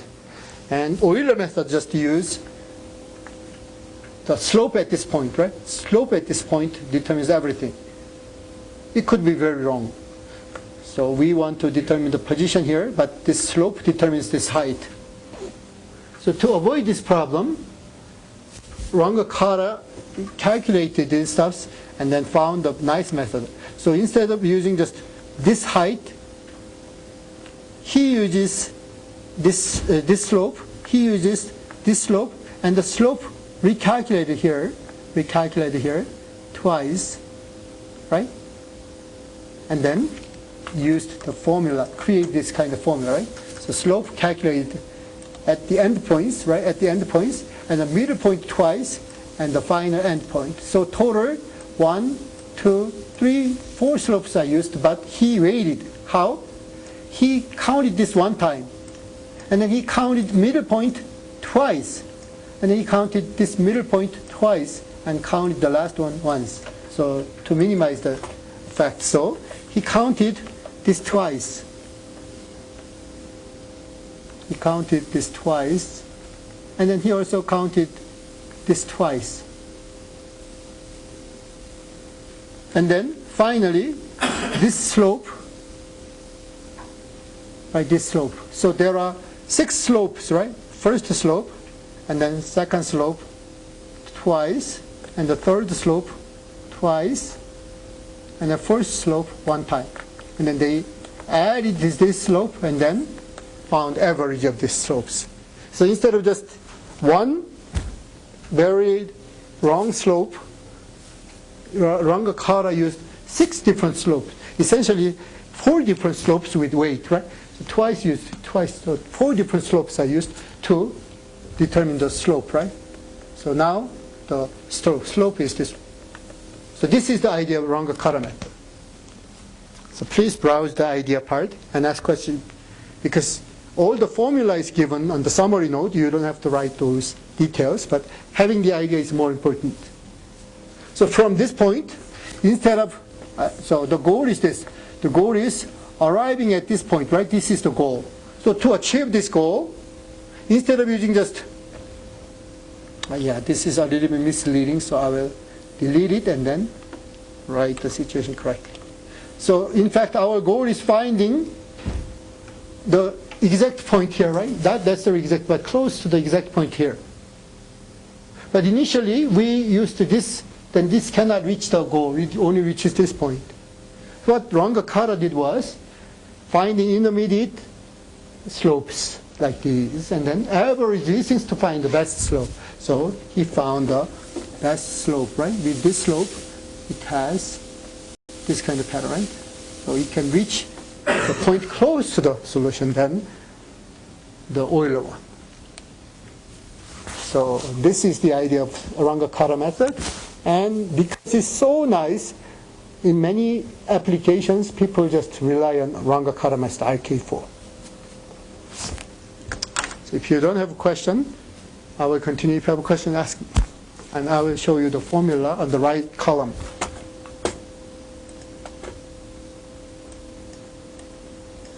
So this is the formula. How to find the slope is explained here. Right? How to find the slopes.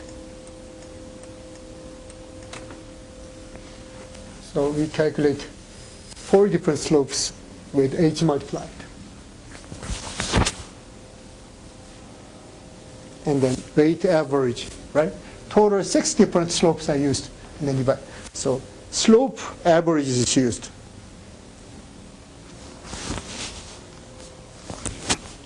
Any questions?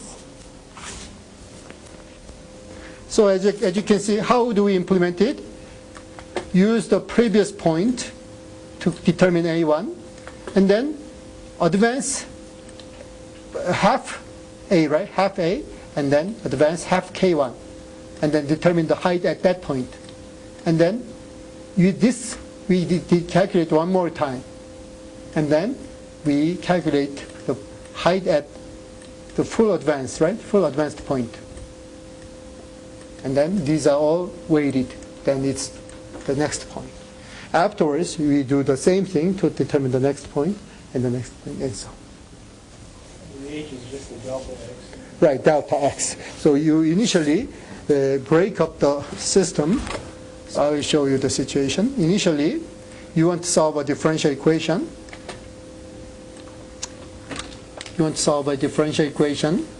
And the initial point is given. Initial point is given by the problem. And your goal is here, right? Then you break this up into nice pieces, right?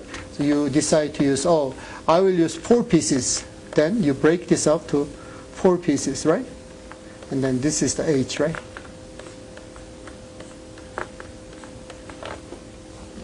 And then after breaking up, from this point, you determine the next point using RK4, right? From this point, you determine the next point using RK4, next point using RK4, next point using RK4. So we essentially arrive at this kind of point.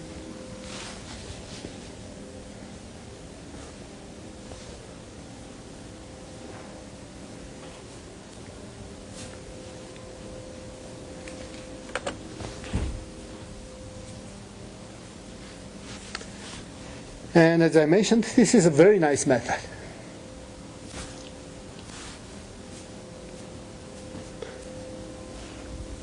Then the next thing is using these things to solve systems, right? Solve systems, meaning differential equation is given by two or more equalities. And solving higher order problems, right? These are the 2 remaining things related to numerical analysis. So system handling and higher order handling. But before going any further, I will use examples, and then next time I will mention about the system case and higher order case. So let's try to implement these things.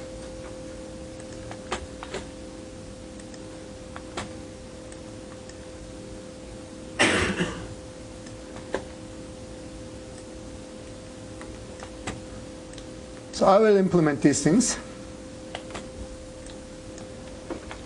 F of xy is given by the problem, right? F of xy is given by the problem. And I will give it later, but for instance, I will use x plus y, right? I will define it, right? So f is given by the problem, differential equation, right? F of xy is given by the problem, so I assume this function instead of x. And then afterwards, what should we do? You define xn and yn, right?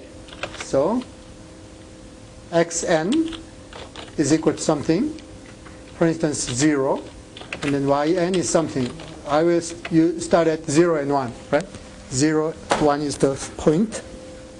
Then with these things, I can define k1, right? k1 equals h, and h is I will break this up by 10 pieces. H is equal to 0.1. Do you follow me? So because H is needed, I will use 0.1. And I will calculate K1. K1 equals H times f of xn, yn. And then K2 equals H times f of xn plus 0.5 times H. And then yn plus 0.5 times K1. So it's straightforward implementation, right? As you can see, it doesn't even take 10 minutes.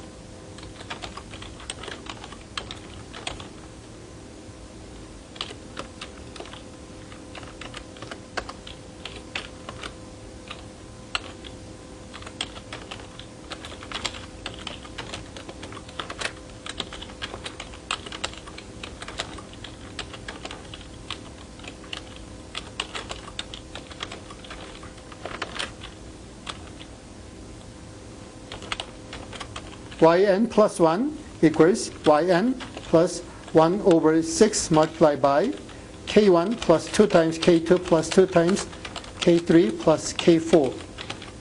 And then Y, Xn, next point is nothing but Xn plus H, right? So this is it.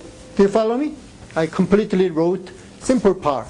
And then just by looping it, you can finish it. But I don't want to loop right now. I just show you the steps.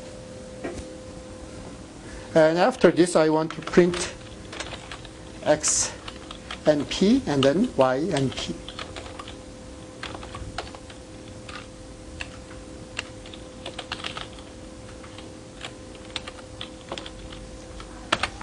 So this is the thing that happens. Initially, we started with 0 and 1, right? We started with 0 and 1. Then, after you are applying RK4, what I got was this one. What is X and P? Y and P. Right. The next point is, initially we started with 0 and 1, and the next point is 0.1 and 1.11. Do you follow me? And then, from this point, we do the same thing, right? So from this point, we do the same thing. To do it, what I need to do is replacing xn by xn plus 1, right? And then yn by yn plus n, right? This is all I need to do, right? This is what I did, right? So let's do it. With this, I run it. With this, I run it. Then 0.2. And 1.24 is the next point. And with this point plugged in, I run it, then the next point can be found. 0.3 and this one. And the next point can be found. 0.4 and something, right? Next point can be found. Next point can be found.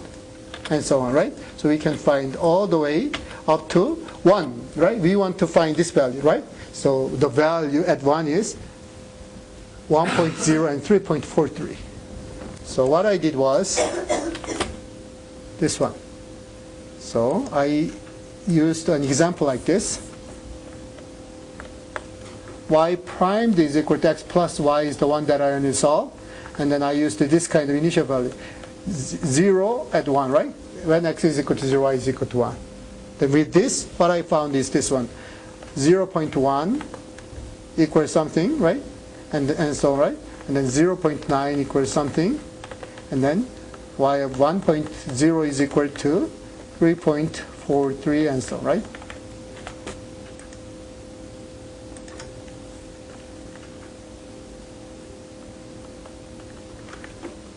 This is the one that so I solved the differential equation. So this is RK4, and if you have a question, ask. Then let's stop here, and if you have other stuff, you may ask any.